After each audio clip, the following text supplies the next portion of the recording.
Thế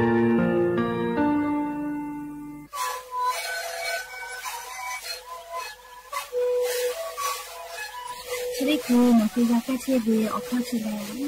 lá bùi kho tao kiểu ở thì tao gọi trên này em là bà đấy chứ ô hà chỉ khỏi kiểu thế đến lên lọ ở phở ở ra cái sự cái này thì lẽ cái chuyện này lên thử về ở ra chứ mà khi tại lẽ không mà chắc là rồi đến lên lá bùi kho gọi xe về lẽ nhà lá bùi kho có xe sẵn mà ta bù này đi rồi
อบุดาจาวิโย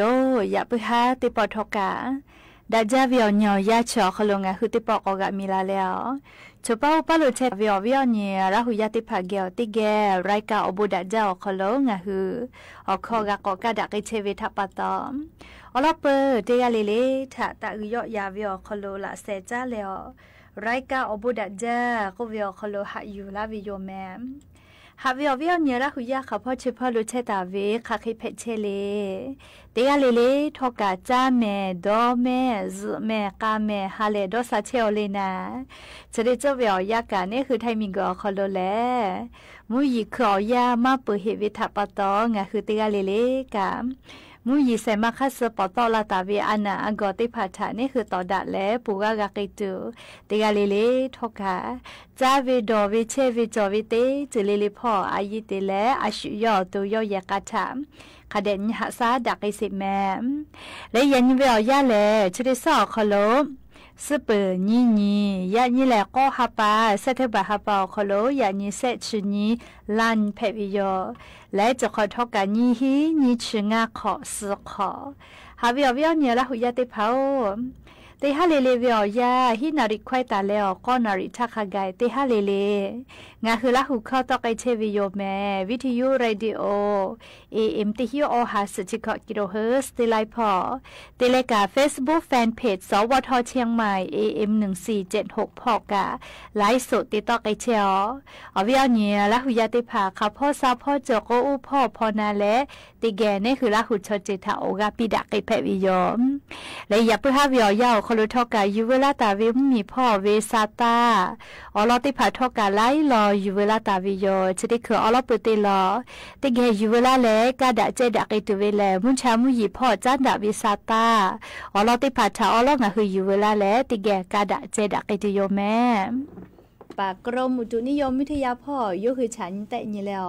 อลอซาตาติผาจะเคปีลาตาวิโยงะคือไทยมีกอโคโลกาเลียอันนี้ยานิเวียยา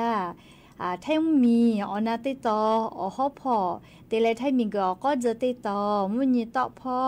และลิกุธิพ่อขกายไล่พ่ออันนี้ยานิเวียยามุยขจ่อยจอมาวิโยแม่เตยาเลียชุดิคือเวียยามุฮามุยลูเลียพายุดิเปรชันบัวลอยก็วิชกาปุราทาโกออกาเฮเวเลียพายุไต้ฝุ่นแผ่เวออกาก็ยอกไกเวลอแม่ลินูเวียดนามมีพ่อเตียเลเล่ามีเตเลเมามีเป้าเฮวิเจเฮก็มุฮามุยลูพายุดิเปรชันบัวลอยก็วิชกานี่คือไทยมีกะตัวกติปอติเทียมาคือลายะคาท่อมุยีชะติปื้อถาปาตองะคือไทยมีเกืออนาติตอพ่อและลิมัมมีเป้าติแลเล่ามีพ่อขะไก่มุยีลามาจากิตุโยเจกูแฮและฟาตะก็เวลอแม่มุยีลามาจาลอกวลาจะละฮะแพตอลาเวแฮปุขอวิกะลูลูลาอีกะโทเวกูลูฮาลูแพมีปะมีกุยอจิลาเวชะได้พาทะกูแฮและฟาตะจิแม่เรียกว่ายะนี้เลจุจอปากกรมอุตุนิยมวิทยาพ่อยุคือซาตาก็ปีลาตาเวเลียยิ่งคือแท้มุเหมียวนะติต่อพ่อมุยีจอมาลอยาสนางคือจีไม่วิกะมุนาวิแม่เลียนทักมุชัดสุจาเจยานี่ก็เอมุนาวิแม่เลียเตฮาเวียฮิตสเปเซเบหุตาวิเจงคือไทยมีกืออนาติต่อพ่อโลเคก็มุยีลามาจากิตุเวจังหวัดเมฮอซอจีใหม่จีให้ลำพูลำปาพะเยาน่านแพร่อุตรดิตถ์สุโขทัยตากกำแพงเพชรพิษณุโลกพิจิตรและจังหวัดเพชรบูรณ์ออตีชะได้เผาคอโลยานิเวอยาติกาติตีมุยีลามาจาไกตุโยเจแต่กาตาเวมุยีลาตุเวเปเซเตฮาเวอคอโลฮิเชเปเซแต่กาตาวิเจปืตาเลกาลีภาคอีสานพอกาติฮาเวอคอโลฮิเชเปเซลอแม่ไทยมีกอก็จะติต่อติฮาเวอสุดเชเปเซมุนีต่อพ่อสุดเชเปเซไทยมีกืออ๋อติต่อพ่อขอเชเปเซตาเลสุดเชเปเซกุธิพอกะยานิมุยติฮาเวียสุดเชเปเซเคเบหุตาวิลอแมมฮาวิอวิอเนียละหุยาติเผามูฮอมุยลูพายุดิเปรชันบัวลอยก็เวชได้ดีทับปาตอเล่บ้านศพหาเล่อำเภอแม่เสรียงพ่อ လေလိုက်ခါအခလိုအမေဟာဗီယောယာမူရီလာကြလေ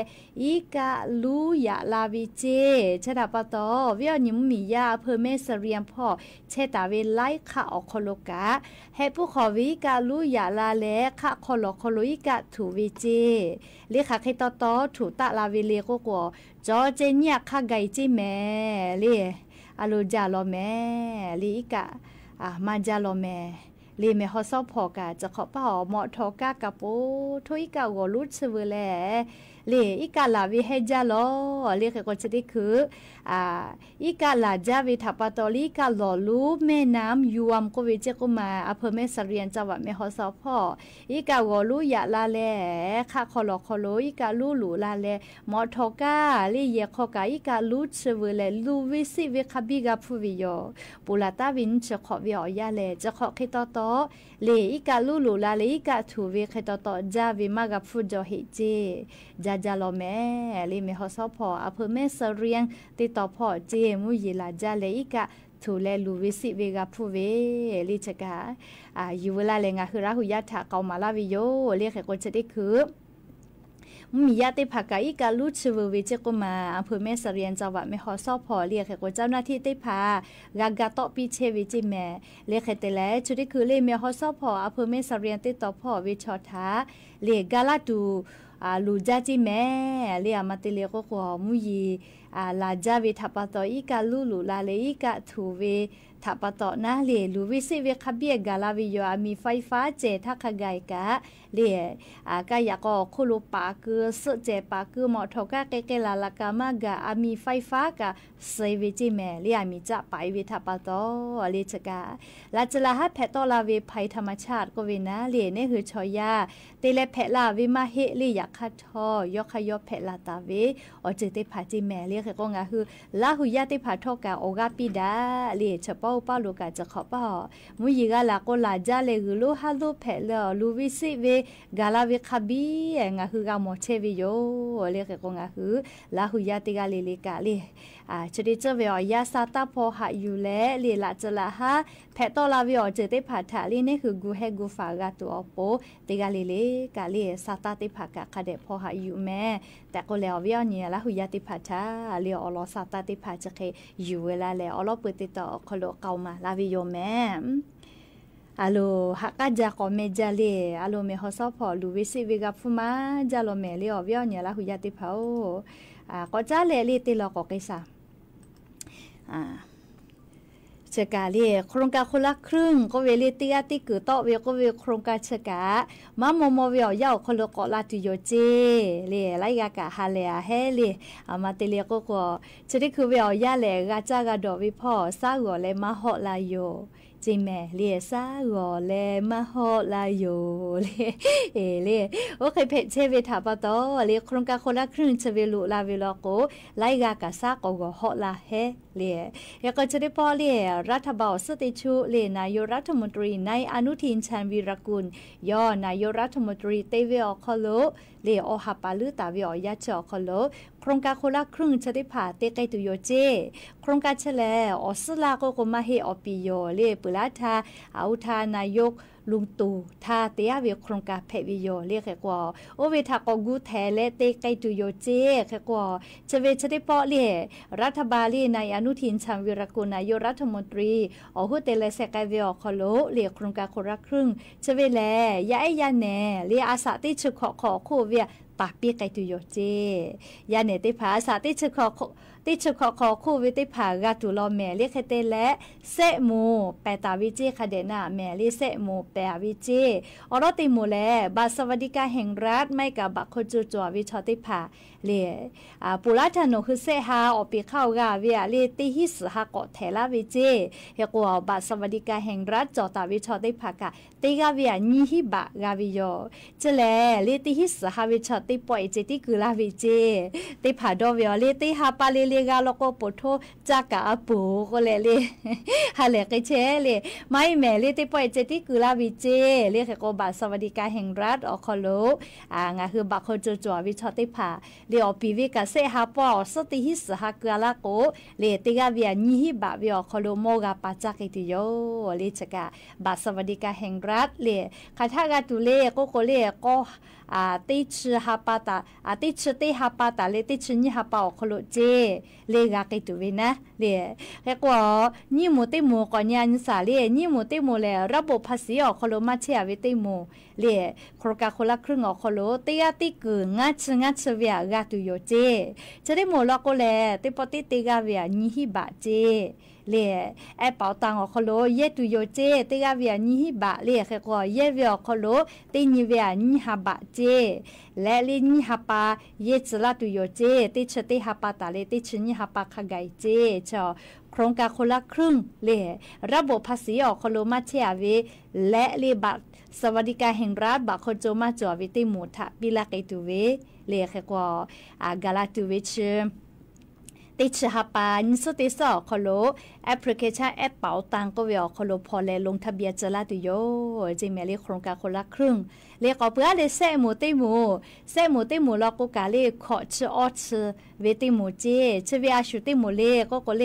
ฮาปาฟุเซกาจาเชเลเลติขอติปอภาษีการายงานเชเวติพาลกุกาวิพ่อมาวิทัปตอภาษีกาคือวินะติพาลกุชุกว่าวิคัสเลกาวิพ่อมากาวิทัปตอมากาคือวิกาจออยากฆ่ากับระบบภาษีอคโลเชตาวินะเลจะได้มูลกุขอชอชเจ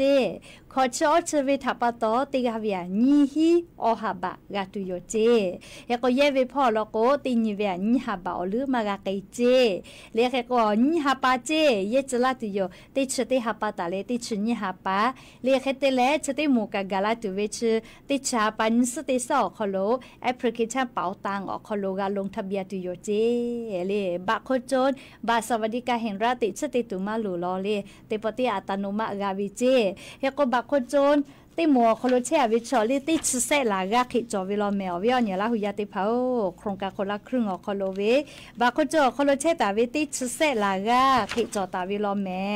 เลกากิตุวินะติปติชออัตโนมัติเลียมาติเลก็โกลีชอชติผาชออเมจอวิทัปตอติปติเลกากิตุโยจิเมเลก็เปือเลนี่มูติมูลกุกาลีงาคือมียาติพาเจแค่กว่าล้อโครงการคนละคือล้อติเฟดอคโลแลเลนิชลาเลล้อกาเกตุโยเจเลล้อติเฟดอคโลนะเลแค่กว่าวิอเนี่ยละหุยาติพันทอกาซาตาลอนาแม่เลล้อกว่าเชเวแลเลแอปเป๋าตังคอกาติเยเกตุเวลอแม่เลแค่กว่าจะได้คืองาคือเตกาเวแลแอปเป๋าตังนะเลแอปพลิเคชันโทรศัพท์มือถือ Play Store มาโกเล Android iOS ออกคอลูกานาเลยโนฮือแอปเป๋าตังมาจอวิชอติผาลก็เจ้าดาวเวลาเลติตั้งแต่แม่เลยจอวิติผาก็ติดชติตุมาหลูเลยแล้วก็ลงทะเบียนวิอยามากะหิมากะพอหินะเลยก็งาคือละหุยาติผาเลยแอปเป๋าตังแอปพลิเคชันจะดาวโหลดเวลาเลติตั้งวิอคอลูจีวอลเล็ตก็วิกาก็จ้าวิเจเลยก็รหัสOTP ได้ผ่ากาลวิทยาทานนี่คือเยกาเกตุโยเลชเวลธนาคารกรุงไทยเลชเวจ้าวิจิแม่เลก็วิอเนี่ยละหุยาติผาเลโครงการคนละครึ่งอคโลเยกกาตุวิชแอปเป๋าตังกาจอวิลอเลชกาจุยารัฐบาลเลโครงการคนละครึ่งเตไกตุเวอลอซาตาติผาอยู่เวลาแลงะคือละหุยาติผาทาจเกชลากาลาวิโยแม่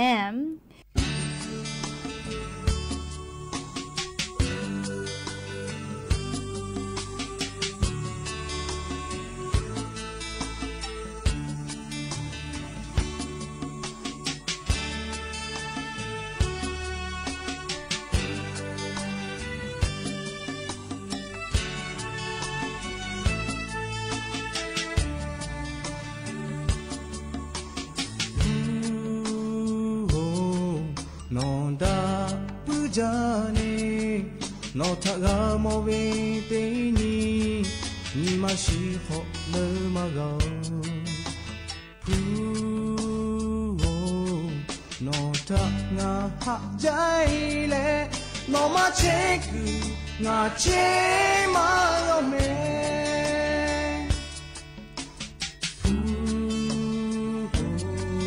no ta ni ma ha ja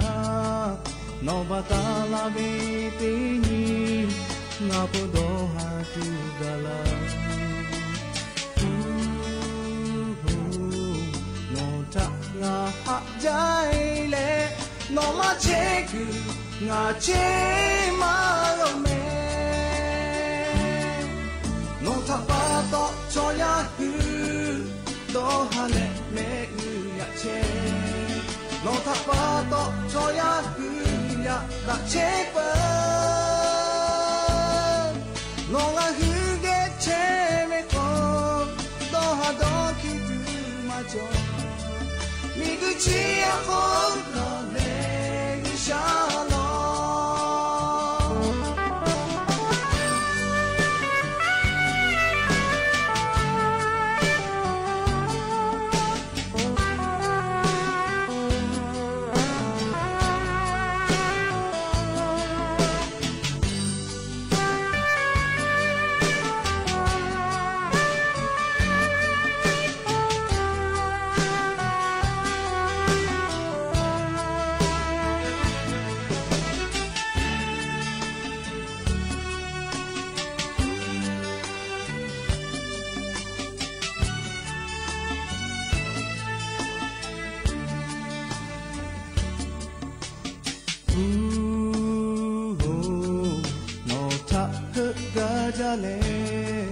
mucha muye khama chi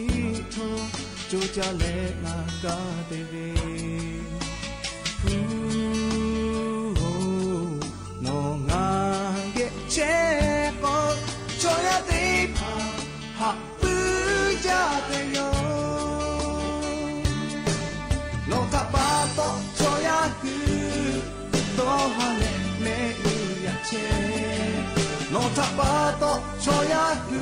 ya la che pa no nga hu ge che me ko do ha do ki tu ma cho mi gu chi ya ko no le sha lo mi gu chi ya ko no le sha yo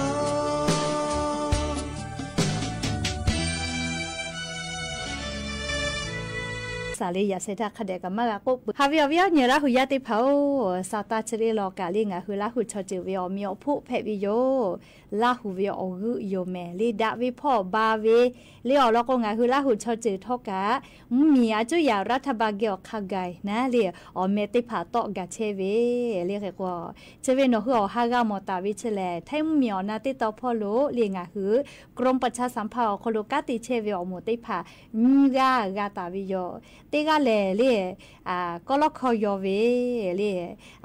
ครีเอเตอร์ตีวิอคอโลนาติต่อพอมาโก Facebook YouTube พอซาตาไลจืออาจุยารัฐบาลวิอคอติต่อวิอคอโลกาเวก็ล็อกคอยอเวยอล็อกก็ล็อกคองาล็อกโกจองายูเมเสมาจ่อขวาจุดจานะอตัวแค่ฮักขวาจุดวิเมจูนี่งาหุลาหุชอจือวิอมิอผู้โยงาวิอมิอผู้เจติมาเฮลาหุชอจือวิอมิอผู้อามาเตเลก็ลาหูวิอาปูเวกาคาเดวและงาคือลาหูชอจือเวเลอมีอผู้ตาวิโยเลแค่ก็งาคือชอจือติชอจือแล้วก็ลาหูกาตาวิโยเลกรมประชาสัมพันธ์คโลอาจุยาเวซาตาอยู่แล้วมียาถาทูจือเวอคโลชอนิมาจาและเลอเมกาเวนาลินชอจือกาตาวิโยก็ล็อกคอและลาหูคอกาเวเลแค่ก็วิอเนี่ยลาหูยาติผาติต่อเป้าเรียงอาจุยารัฐบาลวิอลอซาตาติผาเป้าตะวิอคโลโนหัวกาปิลาเชวิกาอบุจาเมชิเลเรียงทาอมิอพุเตลาวิมาเฮเลยยาข้างคือลาหูชอจือวิอตากาติวิทัปปะตอลาหูวิอมิอพุเพวิโยเลกาตาวิอจือจะได้พักคาปุยกางาคือลาหูชอจือทะปีวิโยเลแค่ก็งาคือลาหูชอจือกะ ไทยมีก็คอโลเชียวิอคอโลกะชูห่อมายอลอเลียงะคือละหุชอจิกะอาจุยารัฐบาลเกียวคาไกนาเลียอเมกาเลโอฮาละหุชอจิเวอาปูเวก้าโอฮากะคาไกกาเชวิแม่เรียกก็จะกะเรียงะคือละหุชอจิวิอมีอผู้เพวิถาปตองะคือละหุยาติภาชาเรดาวิอลอเพวิถาปตอยู่เวลาเลทุมาลาเวเลกรมประชาสัมพันธ์อคโลเลงะคือลาหุชอจิกะติชอจิชุเกออเมกาเชวิแม่แต่ก็แลงะคือลาหุยาติพัทะทูลาวิโยแม่และยะปึฮาติปอทกาชิลากะลาตุเวอลอซาตาติพาจะไกไมจะดิโยแม่ลุลาเลกะกะพนาเลออกะปิลาเชเวติกาเลเลกาอบุจาแม่ติกาเลเลซเมกาแม่เชซาจอซาฮาเลดอซาปีอบูจา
สถานีวิทยุกระจายเสียงแห่งประเทศไทยและเครือข่ายทั่วประเทศเสนอข่าวต้นชั่วโมง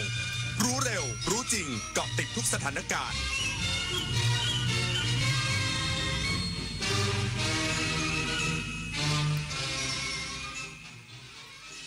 รับฟังข่าวต้นชั่วโมง 21 นาฬิกากับอานนท์ นันตะสุคนครับนายกรัฐมนตรีนำคณะรัฐมนตรีประชุมคณะรัฐมนตรีนัดแรกภายหลังเสร็จสิ้นการแถลงนโยบายรัฐบาลต่อรัฐสภาอีกสักครู่กับมาติดตามรายละเอียดครับชาติศาสนาพระมหากษัตริย์คือรากฐานของความเป็นไทยร่วมกันสืบสานปกป้องและภาคภูมิใจในสถาบันหลักของชาติเพราะความมั่นคงของแผ่นดินเริ่มต้นจากหัวใจของเราทุกคนรักชาติรักษาศาสนาเทิดทูนสถาบันพระมหากษัตริย์รวมพลังความรักสร้างชาติให้ยั่งยืนพระบาทสมเด็จพระเจ้าอยู่หัวทรงพระกรุณาโปรดเกล้าโปรดกระหม่อมพระราชทานผ้าพระกฐินตามที่กรมประชาสัมพันธ์ขอพระราชทานไปทอดถวายยังวัดพระสิงห์จังหวัดเชียงรายในวันเสาร์ที่ 25 ตุลาคมนี้เวลา 9:30 นาทีขอเชิญพุทธศาสนิกชนร่วมงานทอดกฐินพระราชทานและร่วมทำบุญเพื่อถวายเป็นพระราชกุศลได้ที่บัญชีกฐินกรมประชาสัมพันธ์ธนาคารกรุงไทยเลขที่ 068 0060 154เมื่อเราก้าวทันเราต้องรักษาพัฒนาและส่งเสริมผลประโยชน์เพื่อความก้าวหน้าสู่ยุทธศาสตร์ที่สำคัญเราพร้อมผลักดันกิจกรรมเชิงรุกที่สร้างสรรค์ในทุกมิติรวมทั้งสร้างสรรค์ความเข้มแข็งในภูมิภาคที่มีอาเซียนเป็นศูนย์กลางเราสนับสนุนการส่งเสริมและเชื่อมโยงในเวทีเจรจาการค้าการลงทุนเรารักษาสันติภาพเสถียรภาพความมั่นคงและความมั่งคั่งประชาคมอาเซียนประชาชนเป็นศูนย์กลางเราไม่ทิ้งใครไว้ข้างหลังเรามาเชิญชวนทำกิจกรรมเดินวิ่งการกุศล9ด้วยธรรมครั้งที่9ครับซึ่งจะจัดขึ้นในวันที่9พฤศจิกายนนี้มาร่วมกันเยอะๆเพราะว่าเป็นสิ่งที่ดีมากๆช่วยเหลือโรงพยาบาลทั้ง19โรงพยาบาลก็มาร่วมวิ่งทำบุญกันเยอะนะครับติดตามที่เพจ9ด้วยธรรมนะครับดูรายละเอียดมาสมัครมาร่วมกันได้ครับเรามีวิ่งกัน2ระยะมี5กิโลแล้วก็ 10.5 กิโลสามารถร่วมบุญกันได้ค่ะก็อยากให้ทุกคนเนี่ยมาวิ่งมาร่วมทำบุญมาสนุกกันเยอะๆนะครับ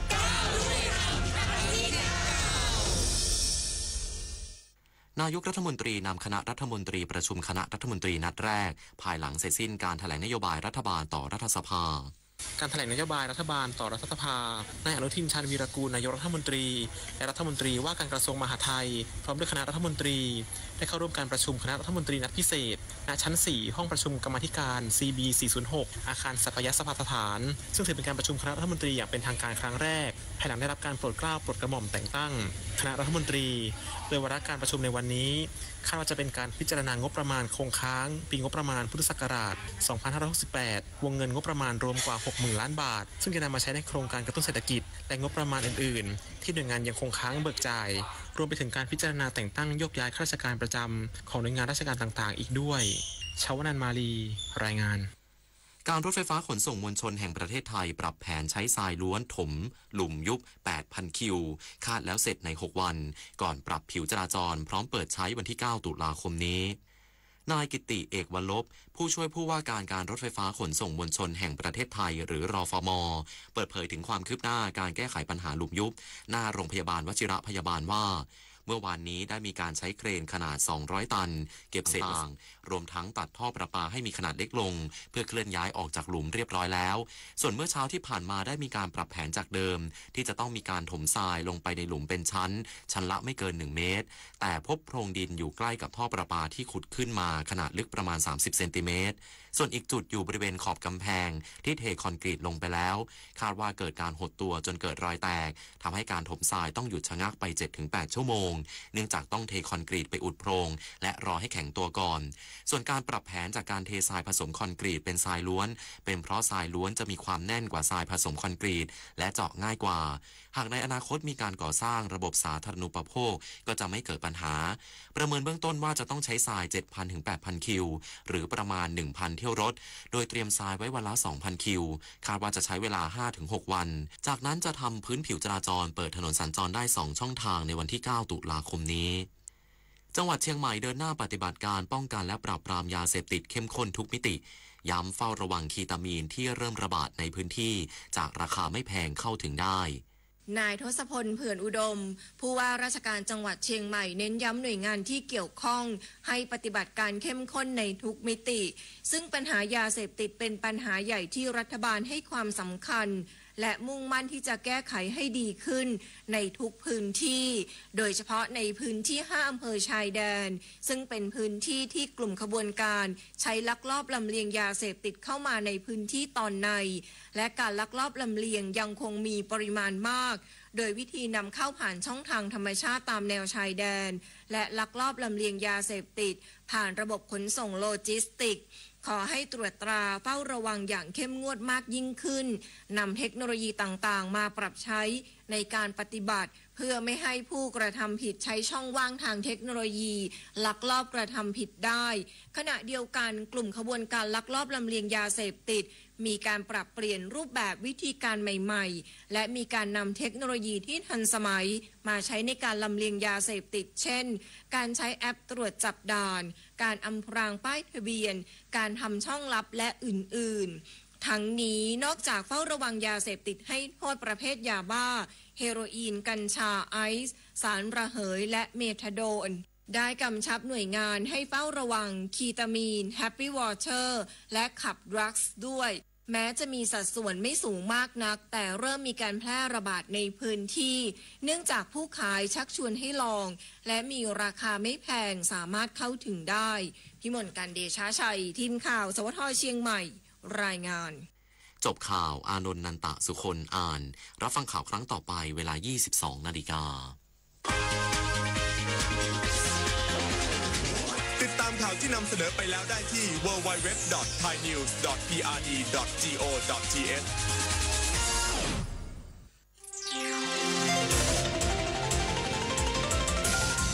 วิทยุแห่งประเทศไทยให้ความรู้กู้ความสุข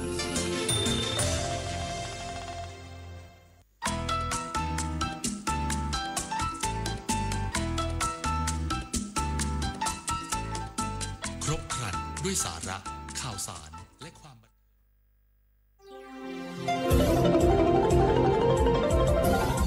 วิทยุแห่งประเทศไทยให้ความรู้กู้ความสุข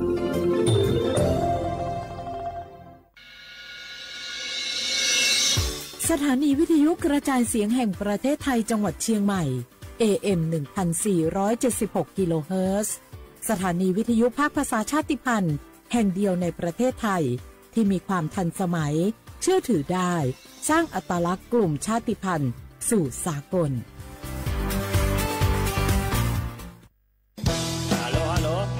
สวัสดีครับพี่น้องอายุอันนี้เดือขยาวโฆษณาไกกะกอสถานีวิทยุกระจายเสียงแห่งประเทศไทยจังหวัดเชียงใหม่พอปานเนอบีเคฮอมอนาแอออนเหลียเมเจสถานีวิทยุกระจายเสียงแห่งประเทศไทยเฮนาอย่าซิมกอนบีเอดูอย่าล้อนแต่ช่วงหางละหาเชลกับปอจากกันเนอดูพออีสอนีกามาแล้วเนกามองขากากายกุญญาอายุเนียวโฆษณาบีเกมอญาแลนึงมาอ้อนา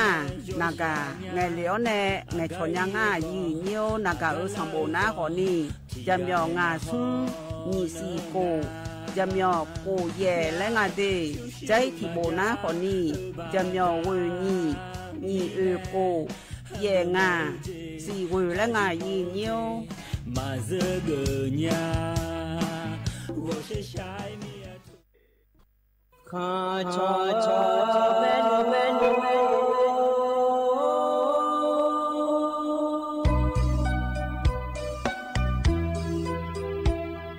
za ni cho pu le nga do wo tu ya kha ba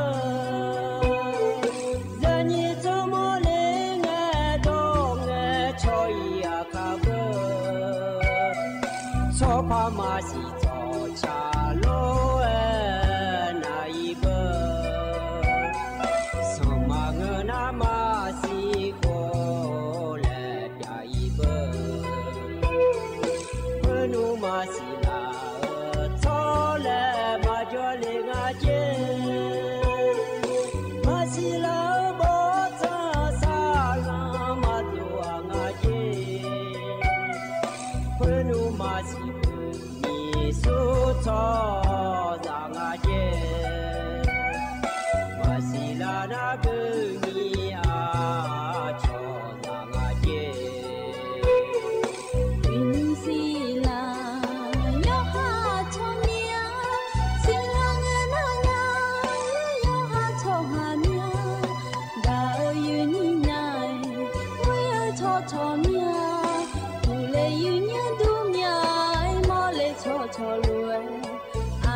chữ nhà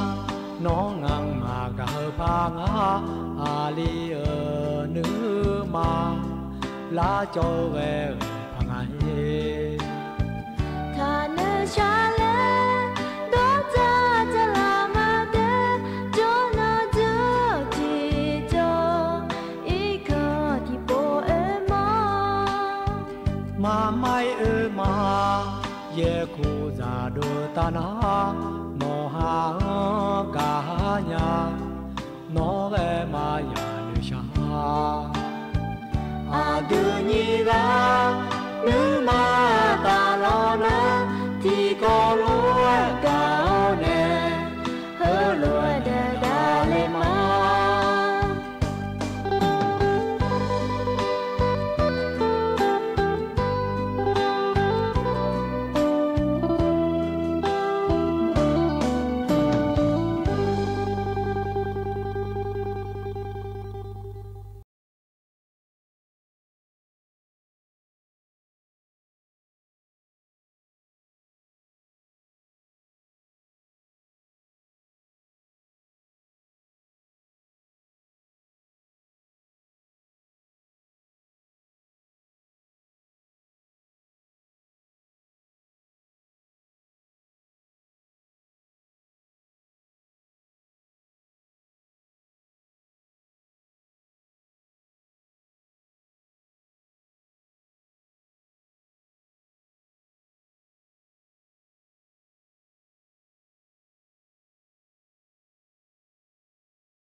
xa nhà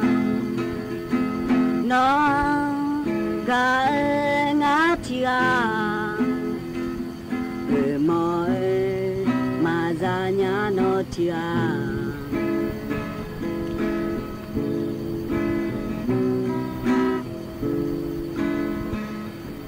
nhị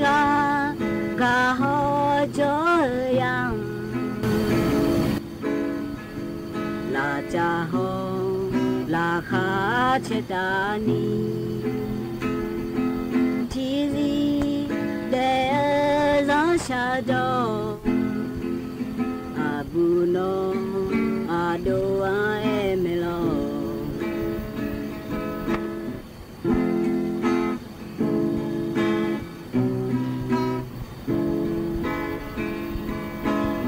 abu me do ado ni khosi wela we che lu do mu bi no nga alien ma la cho abu ja dao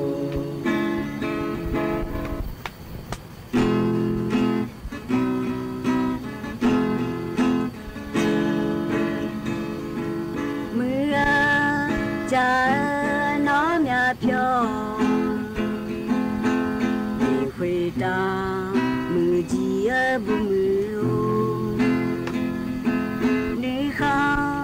mà xí nhà ngã chia đi khuê ta gạo dê hơ rồi xa nhà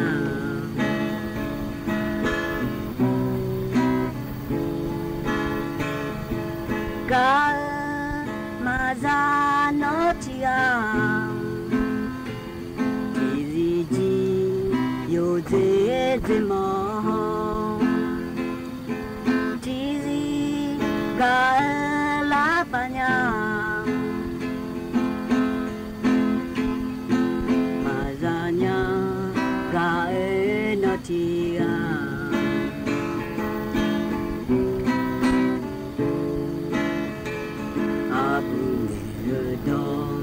ado ni khasi wela we che lu do mu mi no nga alia ni ma la cho abu ja dao Hãy subscribe cho kênh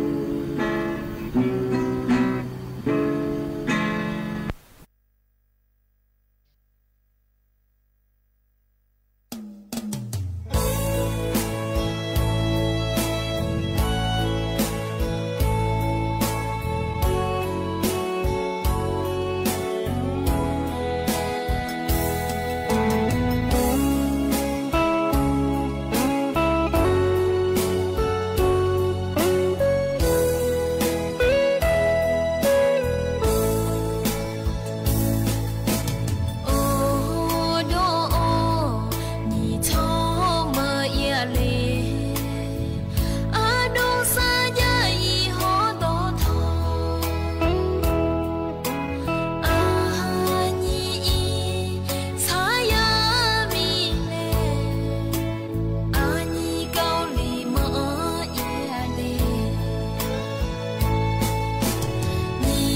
Gõ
để không bỏ lỡ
nó à ga cho na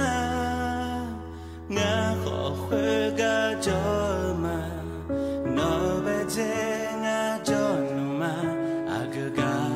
ý cơ khó đi ngã à ga cho na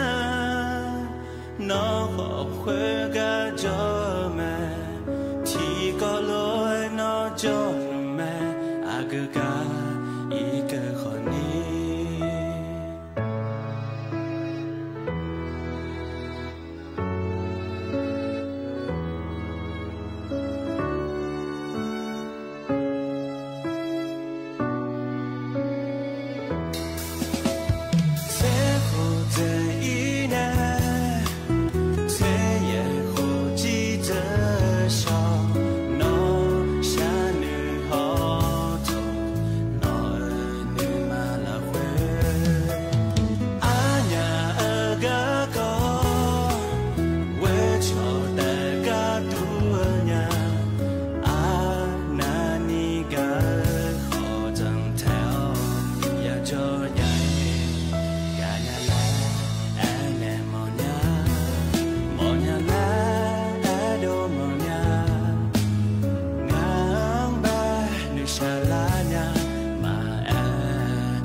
nghe đâu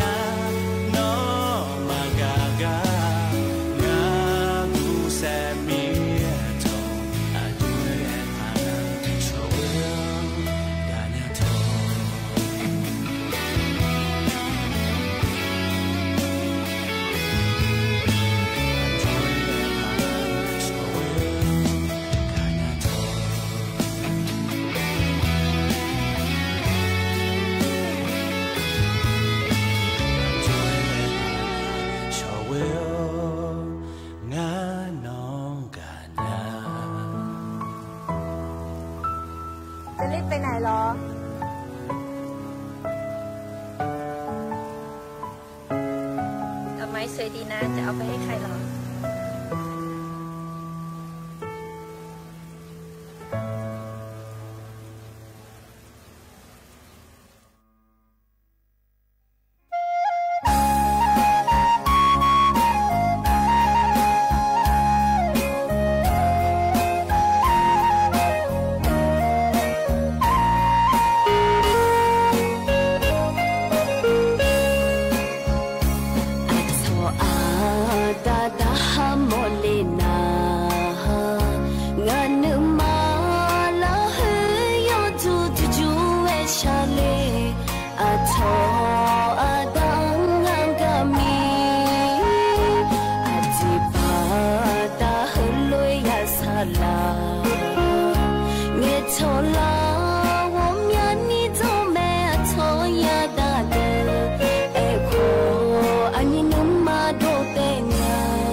mơ khơ đòn đầm dê mi dê mẹ số gió ya li na ma đô hè cha num du nhà sơ lường ô khe à khử mà cho thi phu mô phê nê li mà cho thi hả cha num du nhà sơ lường ni gama mo yo lo ma sa ni gama wo li wo lo ma jo mo e ja nya sơ lơ ni gama yu phe ne de tu ni gama jo li khu ne che go la le ja nya sơ lơ wo sa mi ya thu ni ba yu ko la me ni ba cho li phe bia cha num du nya sơ lơ mam ya ja ya ni sung sa có ya đó lý ya nhị sung cha nung du nhà sơ lừa sa mi ya thù la bư mà có để mà chơi la bư mà lấy để mà mò nhủ cha nung du nhà sơ lừa sa mi ya thù gò sa cái lý nhà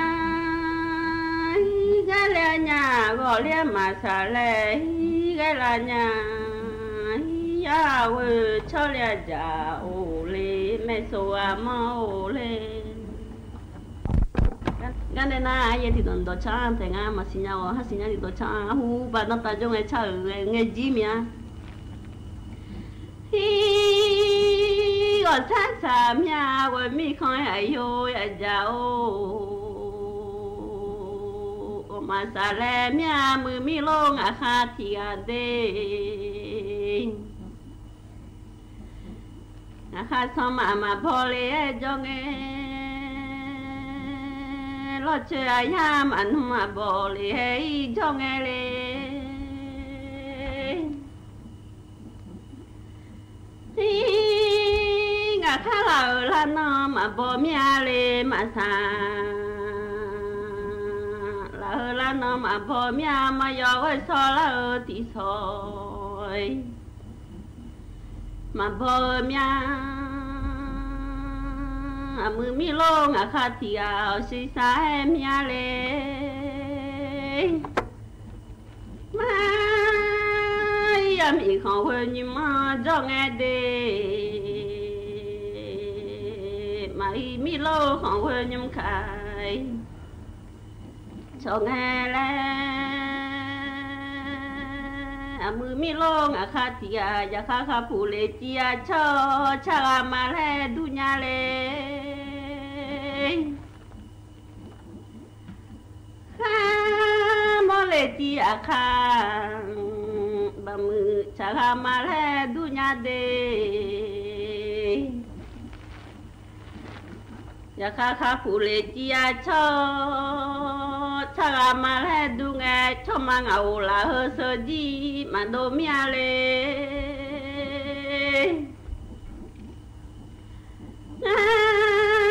như là ơi à kha bà mưa mà đồ mía với mi khói à yôi à giàu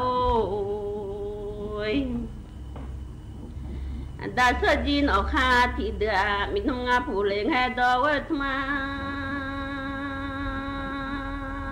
ngà mò ơi so lên nghe đỏ già cho sơ chi mà mưa là hơi đỏ lên mà bỏ mía lên sa chi mà thùng mê là nó đỏ mà bỏ mía sơ chi mà mưa là hơi đỏ lên mà bỏ nghe sơ chi đỏ mưa về mi sung si nghe đê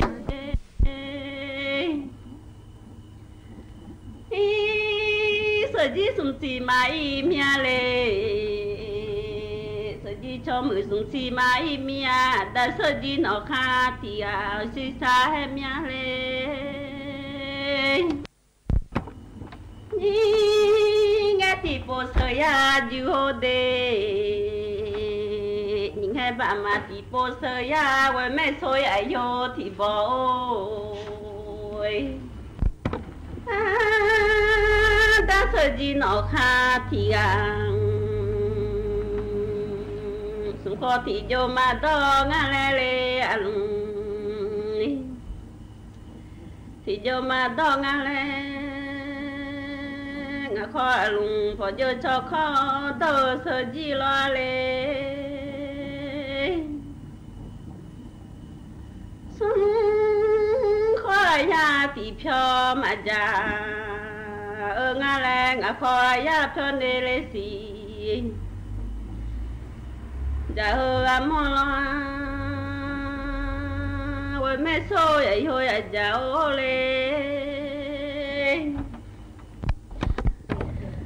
lô ba mà hộ mẹ lu yo nê sơn nê mà nê sự ta yo cha ya hơ mò lo đã sơ chi nó khát thì ai mẹ lu yo bà đỏ cha yo nhà mẹ lu yo thu đỏ cha yo đủ cha hơ mà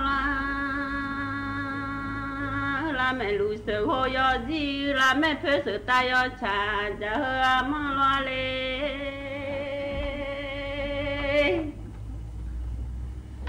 cha ma mi lo ngà kha thì nhung cho lo chị ma lo cho nghe đi mi ma che gong khá khó khá lê lô em mong nghe ma che lo khá yêu khá nà gà nghe mi ma che gong khó che ngôi bi ma dơ mi à lê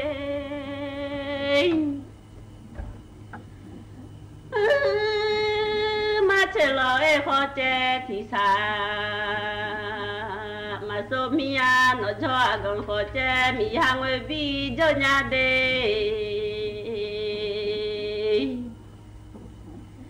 nó cho ai khó che che xa số lao mía mười mi lô ngã khá thì ya ở xa xa em mía lê thì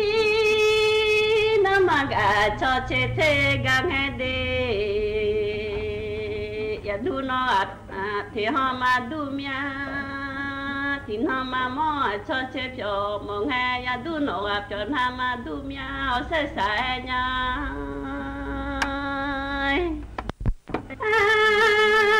mẹ xôi ai yo ai giàu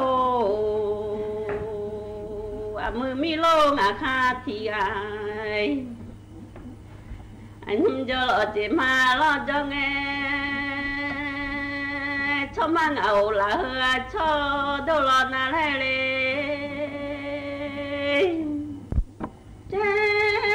mà mi chả giờ ho y lo mà gì lê lê chị mà ư đâu yêu ha mà phơi lê ha mà lê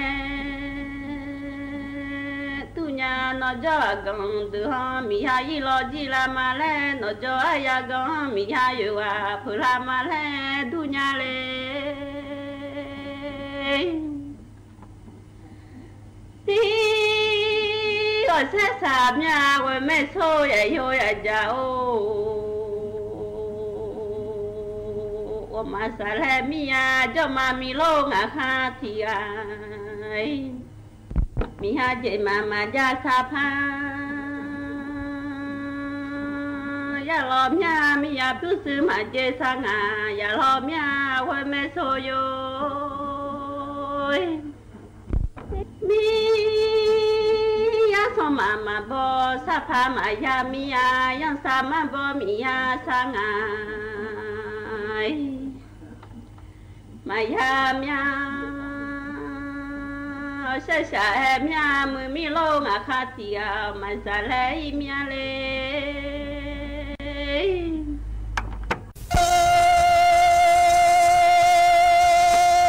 la sa bam i ma sư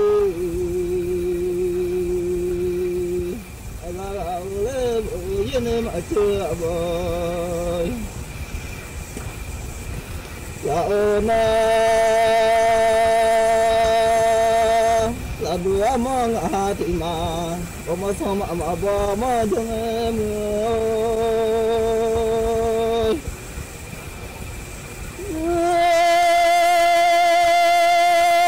số là chưa lên mà nó bơi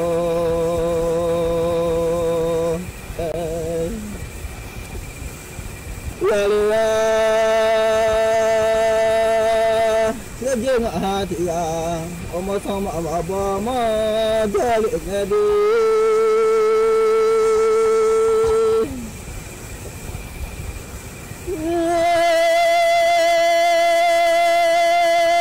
mình nói ra về nhà la gì nữa ngam mà bỏ mà dài về nhà la gì ngài chơi nọ bò nó la chơi nhiều ngà na sao la lệ lo mà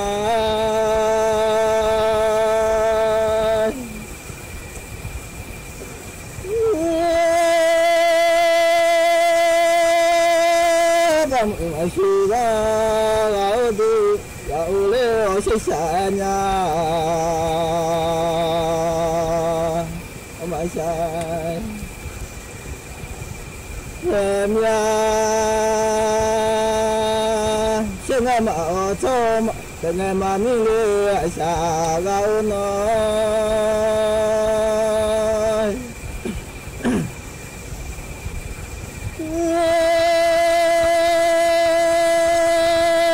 嘛我做，天爱嘛咪哩，下来，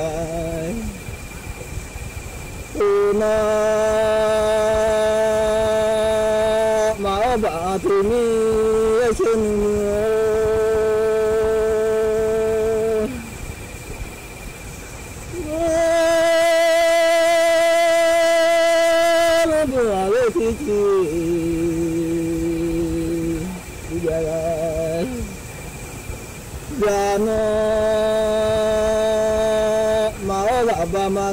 Bidona sama to le ma she la dia mang a dia la le ni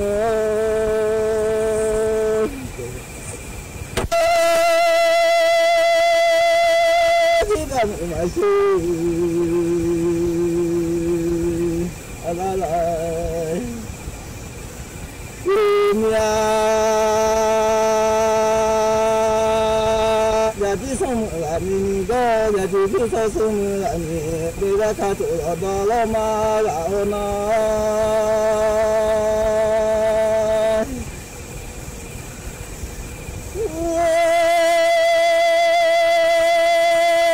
ma na ba la mi ja tu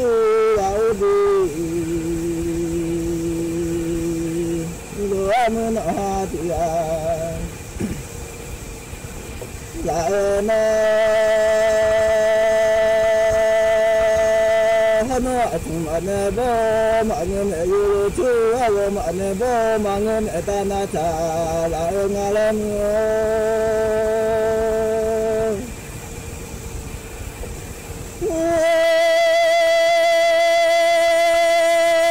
no kala mane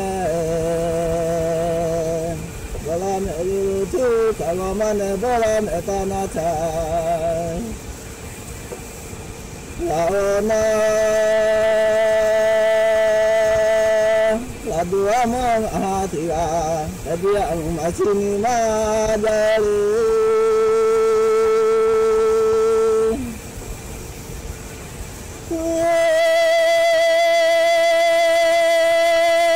masini madali nama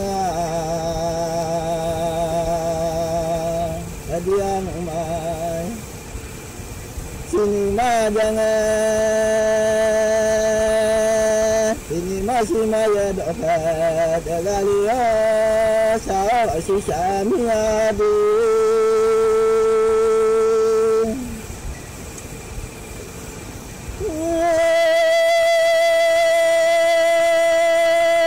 cuma mata nama syura teman ya Allah matanya mama la sama drama la sama daya luana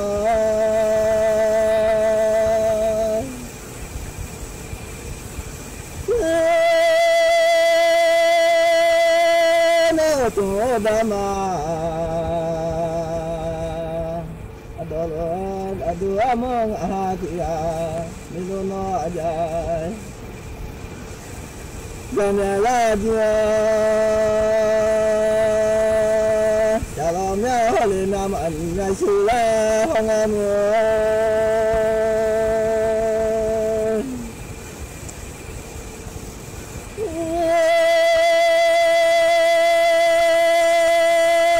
Tidur sasa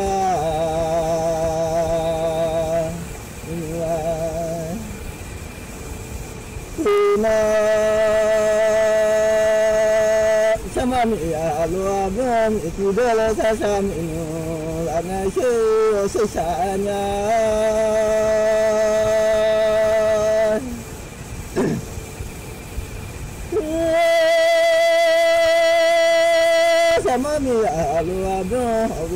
mà bữa liêm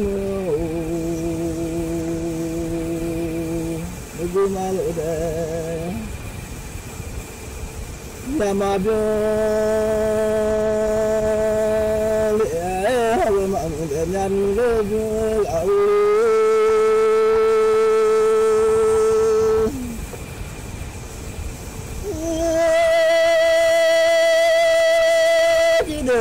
xa xa mà xa đam ilo mà thôi vì là ya xa xa đam ilo đen ya còn lo mi chỉ được lo xa xa ilo áo siêu xa xa nhà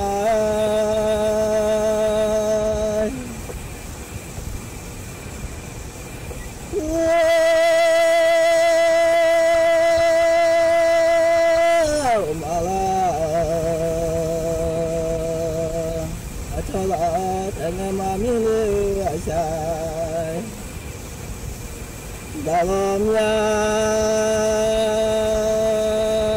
senang malah tengah mamilu asya lai sini amun hati alai remu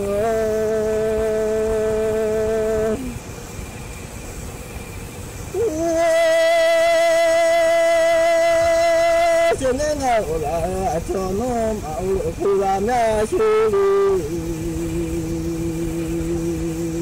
bảo làm ra sư mà mình nhà nó thế này nó mi lệ xa là nó mà mi chi là sao khó thêm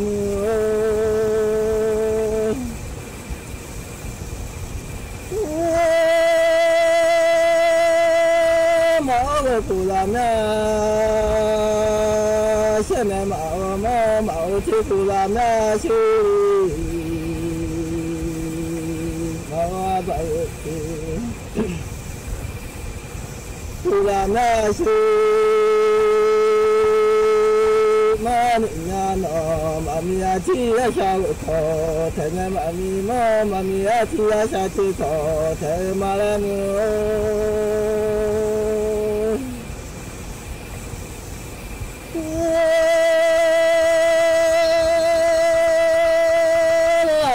lên hati la chừng mà cho từng mà mi sa la tho ni lo am ga le la la mya de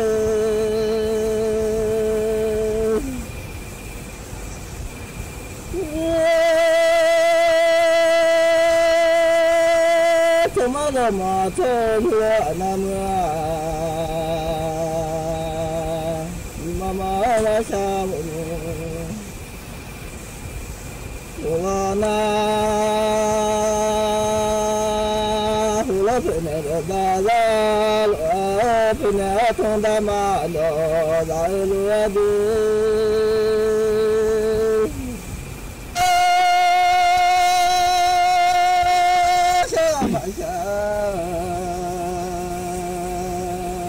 ก็ชอบดึงเจี๊ยซาดีแล้วมาพับบูโจพับบูเนี่ยนะไม่ยาพลีเนี่ยไม่ยาเนี่ยนะพลามพลีมันเนี่ยมาสิ่งยังไงยังเอาเจี๊ยตัวก็บิกาเล่เลยสถานีวิทยุกระจายเสียงแห่งประเทศไทยและเครือข่ายทั่วประเทศเสนอข่าวต้นชั่วโมงรู้เร็วรู้จริงเกาะติดทุกสถานการณ์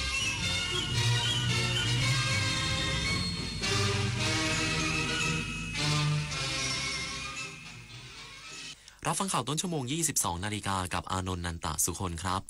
นายกรัฐมนตรีสั่งการหน่วยงานที่เกี่ยวข้องดำเนินการช่วยเหลือประชาชนผู้ประสบอุทกภัยอย่างเป็นระบบอีกสักครู่กลับมาติดตามรายละเอียดครับตอนนี้ปัญหาบุหรี่ไฟฟ้าเข้าถึงง่ายมากและมีรูปแบบที่ดึงดูดใจเด็กๆโดยเฉพาะสารเสพติดเป็นภัยต่อชีวิตบุหรี่ไฟฟ้ามีสารพิษอันตรายต่อสมองที่กำลังพัฒนาของเด็กและเยาวชนอนาคตประเทศชาติจะพัฒนาอย่างมีคุณภาพร่วมปกป้องเด็กและเยาวชนจากบุหรี่ไฟฟ้า คนไทยไม่เอาบุหรี่ไฟฟ้าคนไทยไม่เอาบุหรี่ไฟฟ้าคนไทยไม่เอาบุหรี่ไฟฟ้าคุณได้สิทธิ์กู้เงิน 300,000 บาทหากสนใจคลิกลิงก์นี้ได้เลยอย่าคลิกเด็ดขาดงานพาร์ทไทม์ออนไลน์งานสบายรายได้สูงอย่าเชื่อครับชีวิตจริงไม่มีใครคอยเตือนแบบนี้กลโกงอันแยบยลอีกมากมายของมิจฉาชีพโดยการส่งข้อความโทรศัพท์สายโทรเข้าหลอกส่งพัสดุรวมถึงแอบอ้างเป็นเจ้าหน้าที่รัฐป้องกันอาชญากรรมทางเทคโนโลยีโดยการไม่โลภไม่ตื่นตระหนกกับข้อความชวนให้หวาดกลัวไม่หลงเชื่อใครง่ายๆรู้เท่าทันสื่อไม่ตกเป็นเหยื่อของมิจฉาชีพการกลับมาของการแสดงโขนมูลนิธิส่งเสริมศิลปาชีพจากวรรณกรรมเรื่องรามเกียรติตอนสัตยาภาลีวานอนผู้กล้าหาญจะเกิดอะไรขึ้นกับพวกเขาสู่การแสดงโขนสุดยิ่งใหญ่โดยมูลนิธิส่งเสริมศิลปาชีพวันที่ 6 พฤศจิกายนถึง 8 ธันวาคม 2568 ณ ศูนย์วัฒนธรรมแห่งประเทศไทยเปิดให้จองบัตรได้แล้ววันนี้ที่ไทยทิกเก็ตเมเจอร์คุณเคยเป็นแบบนี้ไหมใช้เวลาอาบน้ำเป็นชั่วโมงเคยซื้ออาหารอย่างบ้าคลั่งแต่ก็กินไม่หมดจนเหลือทิ้งเคยซื้อเสื้อผ้าราคาไม่แพงแต่ซื้อบ่อยก็เคยหลงลืมที่จะปิดน้ำปิดไฟเมื่อไม่อยู่บ้านเคยเราอยากให้คุณหยุดกิจวัตรประจำวันที่เป็นการทำร้ายโลกช่วยกันรักษาและฟื้นฟูตั้งแต่เรื่องเล็กๆที่เริ่มได้ด้วยตัวเราอาจเป็นเรื่องใกล้ตัวที่สามารถทำได้ไม่ยากคณะรัฐมนตรีแต่งตั้งนายสิริพงษ์อังคสกุลเกียรติเป็นโฆษกรัฐบาลประจำสำนักนายกรัฐมนตรีโดยเริ่มปฏิบัติหน้าที่ตั้งแต่วันนี้เป็นต้นไปนายอนุทินชาญวิรากูลนายกรัฐมนตรีและรัฐมนตรีว่าการกระทรวงมหาดไทยเป็นประธานการประชุมคณะรัฐมนตรีโดยที่ประชุมคณะรัฐมนตรีมีมติเห็นชอบตามที่สำนักเลขาธิการนายกรัฐมนตรีเสนอแต่งตั้งนายสิริพงษ์อังคสกุลเกียรติให้ดำรงตำแหน่งข้าราชการการเมืองตำแหน่งโฆษกประจำสำนักนายกรัฐมนตรีตั้งแต่วันที่ 30 กันยายน 2568 เป็นต้นไปนายกรัฐมนตรีสั่งการหน่วยงานที่เกี่ยวข้องดำเนินการช่วยเหลือประชาชนผู้ประสบอุทกภัยอย่างเป็นระบบพร้อมปรับหลักเกณฑ์การช่วยเหลือประชาชนชายแดนไทยกัมพูชานายสิริพงษ์อังคสกุลเกียรติโฆษกประจำสำนักนายกรัฐมนตรีเปิดเผยภายหลังการประชุมนัดพิเศษของคณะรัฐมนตรีว่านายอนุทินชาญวีรกูลนายกรัฐมนตรีและรัฐมนตรีว่าการกระทรวงมหาดไทยได้มอบหมายให้ศูนย์ปฏิบัติการช่วยเหลือผู้ประสบภัยพิบัติทางธรรมชาติหรือสชพ.จัดทำฐานข้อมูลและสถิติผู้ประสบภัยน้ำท่วมเพื่อให้การช่วยเหลือเป็นระบบและต่อเนื่องลดความล่าช้าในการดำเนินงานนายกรัฐมนตรียังได้เน้นย้ำถึงความห่วงใยต่อประชาชนในพื้นที่เสี่ยงภัยโดยเฉพาะพื้นที่รับน้ำที่ทำหน้าที่ชะลอน้ำให้เข้าท่วมเขตเมืองภายหลังจากที่ได้ลงพื้นที่ตรวจราชการจังหวัดพระนครศรีอยุธยาเมื่อวันที่ 27 กันยายน 2568 และพบว่าประชาชนยังต้องการความช่วยเหลืออย่างใกล้ชิดนอกจากนี้ที่ประชุมยังได้พิจารณาข้อร้องเรียนเกี่ยวกับหลักเกณฑ์การช่วยเหลือประชาชนชายแดนไทยกัมพูชาซึ่งยังไม่ครอบคลุมกลุ่มผู้เสียหายทั้งหมดโดยมอบหมายให้กระทรวงมหาดไทยเร่งดำเนินการทบทวนและปรับปรุงหลักเกณฑ์ให้เหมาะสมซึ่งการปรับปรุงดังกล่าวมีเป้าหมายเพื่อให้ประชาชนที่ได้รับผลกระทบสามารถเข้าถึงสิทธิการช่วยเหลือได้อย่างทั่วถึงและเท่าเทียมลดข้อจำกัดที่อาจก่อให้เกิดความเหลื่อมล้ำพร้อมทั้งสร้างความเชื่อมั่นต่อการบริหารราชการของรัฐบาลชวิสาปทุมมารายงานนายสันติและนายพัฒนาพร้อมพัฒน์สมัครเข้าเป็นสมาชิกพรรคภูมิใจไทยอย่างเป็นทางการแล้วนายสันติพร้อมพัฒน์อดีตเลขาธิการพรรคพลังประชารัฐและสมาชิกพรรคพลังประชารัฐพร้อมด้วยนายพัฒนาพร้อมพัฒน์รัฐมนตรีว่าการกระทรวงสาธารณสุขได้เข้าสมัครเป็นสมาชิกพรรคภูมิใจไทยตลอดชีพโดยมีนายอนุทินชาญวีรกูลนายกรัฐมนตรีและรัฐมนตรีว่าการกระทรวงมหาดไทยในฐานะหัวหน้าพรรคภูมิใจไทยและนางสาวไตรสุรีไตรสรณกุลนายทะเบียนพรรคโดยตรงรวมถึงสมาชิกสภาผู้แทนราษฎรพรรคภูมิใจไทยให้การต้อนรับโดยหลังการประชุมคณะรัฐมนตรีนัดพิเศษแล้วเสร็จรัฐมนตรีว่าการกระทรวงสาธารณสุขได้ปฏิเสธการให้สัมภาษณ์ก่อนเดินทางขึ้นรถออกไปชวนันท์มาลีรายงานรองผู้ว่าราชการจังหวัดบุรีรัมย์ลงพื้นที่มอบเครื่องอุปโภคบริโภคช่วยเหลือผู้ประสบอุทกภัยในพื้นที่ตำบลตาเป็กอำเภอเฉลิมพระเกียรตินายจำเริญแหวนเพชรรองผู้ว่าราชการจังหวัดบุรีรัมย์ลงพื้นที่อำเภอเฉลิมพระเกียรติติดตามสถานการณ์น้ำท่วมพร้อมมอบเครื่องอุปโภคบริโภคช่วยเหลือผู้ประสบอุทกภัยในพื้นที่ตำบลตาเป็กสำหรับความเสียหายจากน้ำท่วมในอำเภอเฉลิมพระเกียรติมีผู้ประสบอุทกภัยรวม181ราย133ครัวเรือนนาข้าวเสียหาย150ไร่ถนนชำรุด12สายและมีรีสอร์ทได้รับผลกระทบ1แห่งโดยพื้นที่ที่ได้รับรายงานน้ำท่วมกระจายอยู่ใน3ตำบลได้แก่ ตำบลตาเป็กตำบลอีสานเขตและตำบลยายแย้มวัฒนารองผู้ว่าราชการจังหวัดบุรีรัมย์ได้กล่าวถึงการให้ความช่วยเหลือประชาชนพร้อมติดตามสถานการณ์น้ำอย่างใกล้ชิดยุภาพานศรีบุตรสวทบุรีรัมย์รายงานจบข่าวอานนท์นันตะสุคนอ่านรับฟังข่าวครั้งต่อไปเวลา 23:00 น.ติดตามข่าวที่นำเสนอไปแล้วได้ที่ www.thainews.prd.go.th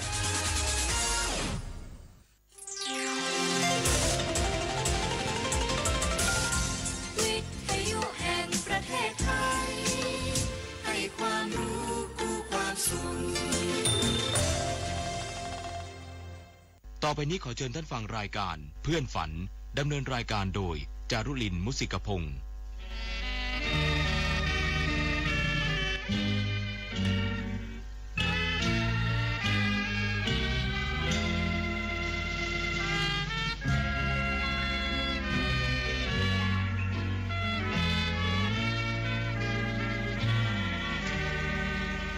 อยากมีเพื่อนร่วมฝันในวันนี้วันที่มีเสียงเพลงบรรเลงวอนเดี๋ยวออดอ้อนเดี๋ยวเรื่องอื่นแสนวิทยุแห่งประเทศไทยให้ความรู้กู้ความสุข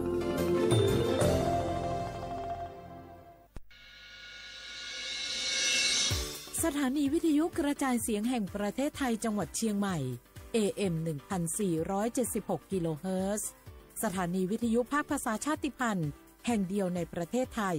ที่มีความทันสมัยเชื่อถือได้สร้างอัตลักษณ์กลุ่มชาติพันธุ์สู่สากล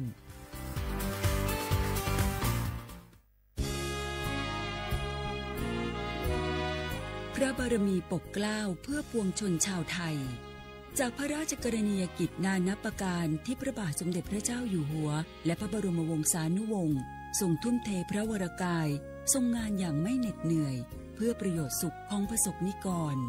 จากโครงการหลวงสู่การพัฒนาแหล่งน้ำส่งเสริมการศึกษาและด้านสาธารณสุขที่มุ่งเน้นการพึ่งพาตนเองและการพัฒนาอย่างยั่งยืนทุกย่างพระบาทคือการทรงงานทุกพระราชดำริคือพลังแห่งการพัฒนาเพราะประชาชนคือหัวใจของแผ่นดินร่วมเสริมสร้างความรักในสถาบันหลักของชาติโดยสำนักงานประชาสัมพันธ์ที่ 3 กรมประชาสัมพันธ์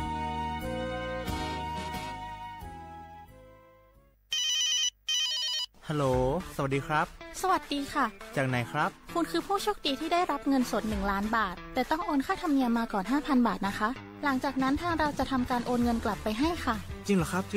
งั้นเดี๋ยวผมโอนค่าธรรมเนียมไปให้นะครับขอเลขบัญชีด้วยครับได้ค่ะคุณโชคดีมากนะคะรีบโอนค่าธรรมเนียมมาก่อนได้เลยค่ะหยุดก่อนนายจะเชื่อจริงๆหรอนี่มันหลอกกันชัดๆเลยฮะจริงเหรอหลอกยังไงอะนั่นสิเธอลองคิดดูสิว่าเราจะได้รับเงินล้านจากอะไรล่ะในเมื่อไม่ได้ไปเสี่ยงโชคหรือลุ้นรางวัลอะไรเลยจำไว้ไม่มีใครให้เงินเราฟรีๆโดยที่เราไม่รู้ตัวหรอกนะแถมยังให้โอนค่าธรรมเนียมไปให้ก่อนอีก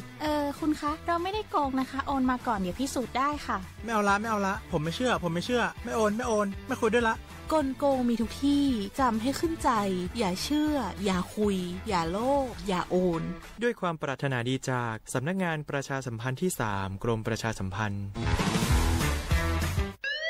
คุณผู้ฟังคะทุกวันนี้มิจฉาชีพมาในรูปแบบใหม่ๆมากมายที่เราอาจคาดไม่ถึงผมเนี่ยก็เคยโดนมิจฉาชีพโทรมาบอกว่าเป็นเพื่อนสนิทแล้วขอยืมเงินโชคดีนะที่เพื่อนคนนั้นอยู่ด้วยกันกับผมเลยรอดหนูก็เพิ่งโดนโทรมาบอกว่าเป็นตำรวจบอกว่าหนูมีคดีเกี่ยวข้องกับยาเสพติดแล้วก็ต้องโอนเงินไปเพื่อเคลียร์คดีโชคดีที่ตั้งสติแล้วก็ตรวจสอบก่อนไม่อย่างนั้นเงินเก็บหนูคงหายหมดแน่ๆเลยหากมีคนอ้างว่าเป็นเจ้าหน้าที่หรือให้โอนเงินอย่ารีบเชื่อต้องตรวจสอบ อบข้อมูลกับหน่วยงานโดยตรงห้ามโอนเงินหรือให้ข้อมูลส่วนตัวเด็ดขาดและอย่าลืมนะคะว่าถ้าหากพบข้อความหรือโทรศัพท์แปลกๆให้แจ้งเจ้าหน้าที่ที่สายด่วน191หรือ1599เพื่อช่วยกันป้องกันและหยุดยั้งมิจฉาชีพค่ะร่วมด้วยช่วยกันเฝ้าระวังภัยรู้ทันมิจฉาชีพเพื่อความปลอดภัยของทุกคนด้วยความปรารถนาดีจากสำนักงานประชาสัมพันธ์ที่ 3 กรมประชาสัมพันธ์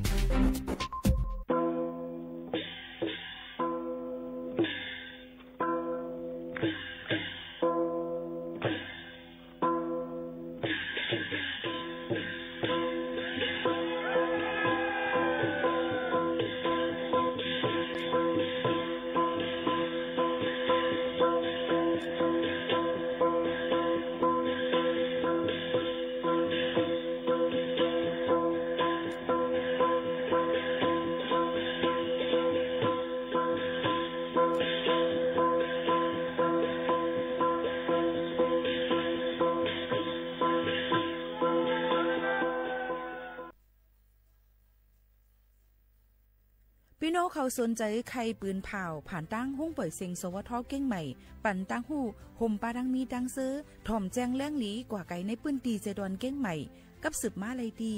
สวทเก้งใหม่หมายฝน053-276-068และ0922468579อ่อนหนึ่งโป้ยกอกแต่ไปทางมันเตือน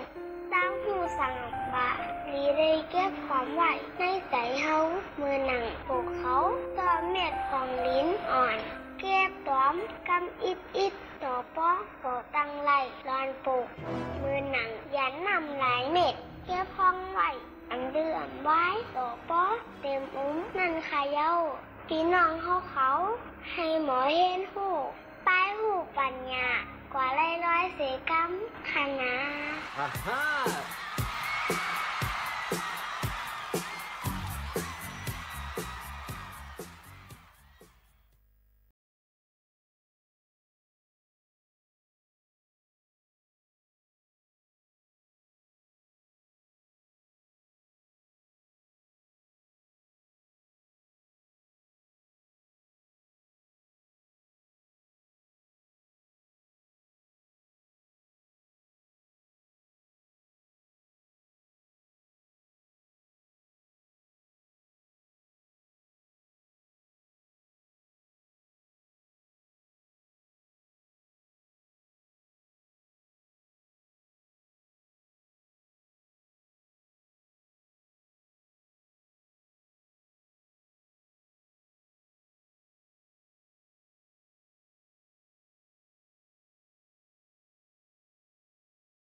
น้องผู้ยินถ่อมเสียงใต้ดังเสียงกูก็กูก้นค่ะทบกันที่เนอตอนการหุ้มปล่อยเสียงสวทเก้งใหม่ AM 1476กิโลเฮิรตซ์ค่ะทบจำกันกูวันพอถึงมาข้าวยาม10 โมงถึง 11 โมงกลางเนอกลางคำอยู่จอมเขาหมูขาวนนสุภาวันเชื้อสารวินเป็นอุ้ยกออุ้ยเสปอแม่ปีน้องๆเฮาเขาค่ะตอนแต่ในวันเบอร์ในก็ทบจำกันเสถึงมาเนอวันอังคารที่30เดือนธันวาคม2แห่งไป25ปีพุทธศักราช2แห่ง5ปากไป68ปีได้2แห่ง1ปากไป19ปีก็จาก1แห่ง3ปากไป87คู่นะคะที่เป็นเหลือน11เมื่อ8ค่ำในวันเมื่อในอยู่จอมกันที่ในทบจอมกันอำมาตอยู่ที่เหลือตั้งไรในก็เฮาพี่น้องเขานั้นมีลองตั้งซื้อสาเจอกันกูก็กูคนตั้งบทตั้งเสียงเสกัมในข้าจะยืนส่งแม่นส่งจู้ถึงปอมแม่พี่น้องเขากูก็กูคนตั้งบทตั้งเสียงอยู่ค่ะปอมแม่พี่น้องเขาค่ะในวันนี้ค่ะทบจอมกันเสนะคะเขาค่ะที่ออนพี่น้องเขามาถ่อมตุ้ยเกี่ยวกับโดยลองข่าวเงาฝิ่งฟ้าราศีกันก่อนในข่าวเงาฝนลมๆจึงหนังไหนในนั่นค่ะก็เปิ้นอันได้ตั้งปะถ่องจึงไทยนั่นเลยค่ะแต่มีฝนตกลงมาเหมือนในตอดมือผูกเหมือนในมือผูกค่ะเนาะก็เปิ้นนั้นพี่น้องเขาก็ถูกดีเลยไว้ฟังกันในนั่นค่ะฝนดีมานำในค่ะพัดผ่านมาดังเมืองโฮมตุมเมียนมาในค่ะยก็มาสู่ดังจะได้ในค่ะเฮ็ดให้หลายๆตีหลายๆตั้งทบเนี่ยค่ะในวันที่30ในก็ได้มีตั้ง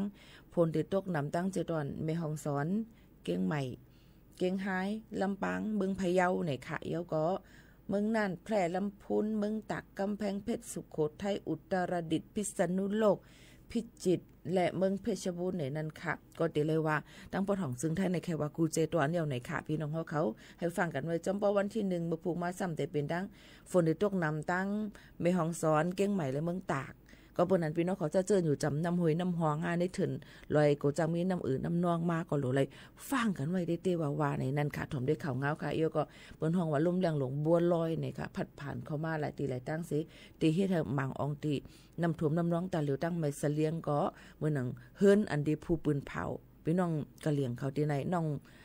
พอมโบราอันนั้นก็น้องเมย์ก็นำทมกว่าที่เฮิรนเย่แต่เหลียวก็เลยมือตุ้ยไว้อยู่ในนั้นค่ะก็เพราะนั้นอย่าไปตั้มเจอลองฝนล้มๆเลยค่ะมันจังอยากคันเจอเต้ๆวายๆก็บ่เปลี่ยนมาเฮาพี่น้องเขาถ่อมได้ข่าวเงาให้ขึ้นตั้นก็ยกโคของเอาไว้ตีสูงหนังคือบ่ได้รถเพกันนั่นว่าเจ้าหนังไหนค่ะออกพี่น้องเขาอันนี้ก็เอามาฝากตอนถึงพี่น้องเขาค่ะข่าวเงาเที่ยงอันนึงค่ะพี่น้องเขาค่ะตั้งเจดอนเก้งใหม่กลางวันกำเหลียวนะคะเจ้าหน้าที่เขาตีนยอบไหลจุ่มลูกอันหนุ่มหาก็นะคะมีปลาโคกของไว้ไตรถเครื่องรถยนต์เขานั่นนะคะมีมิดสีอันนะคะน้อยเยาก็มีเป็น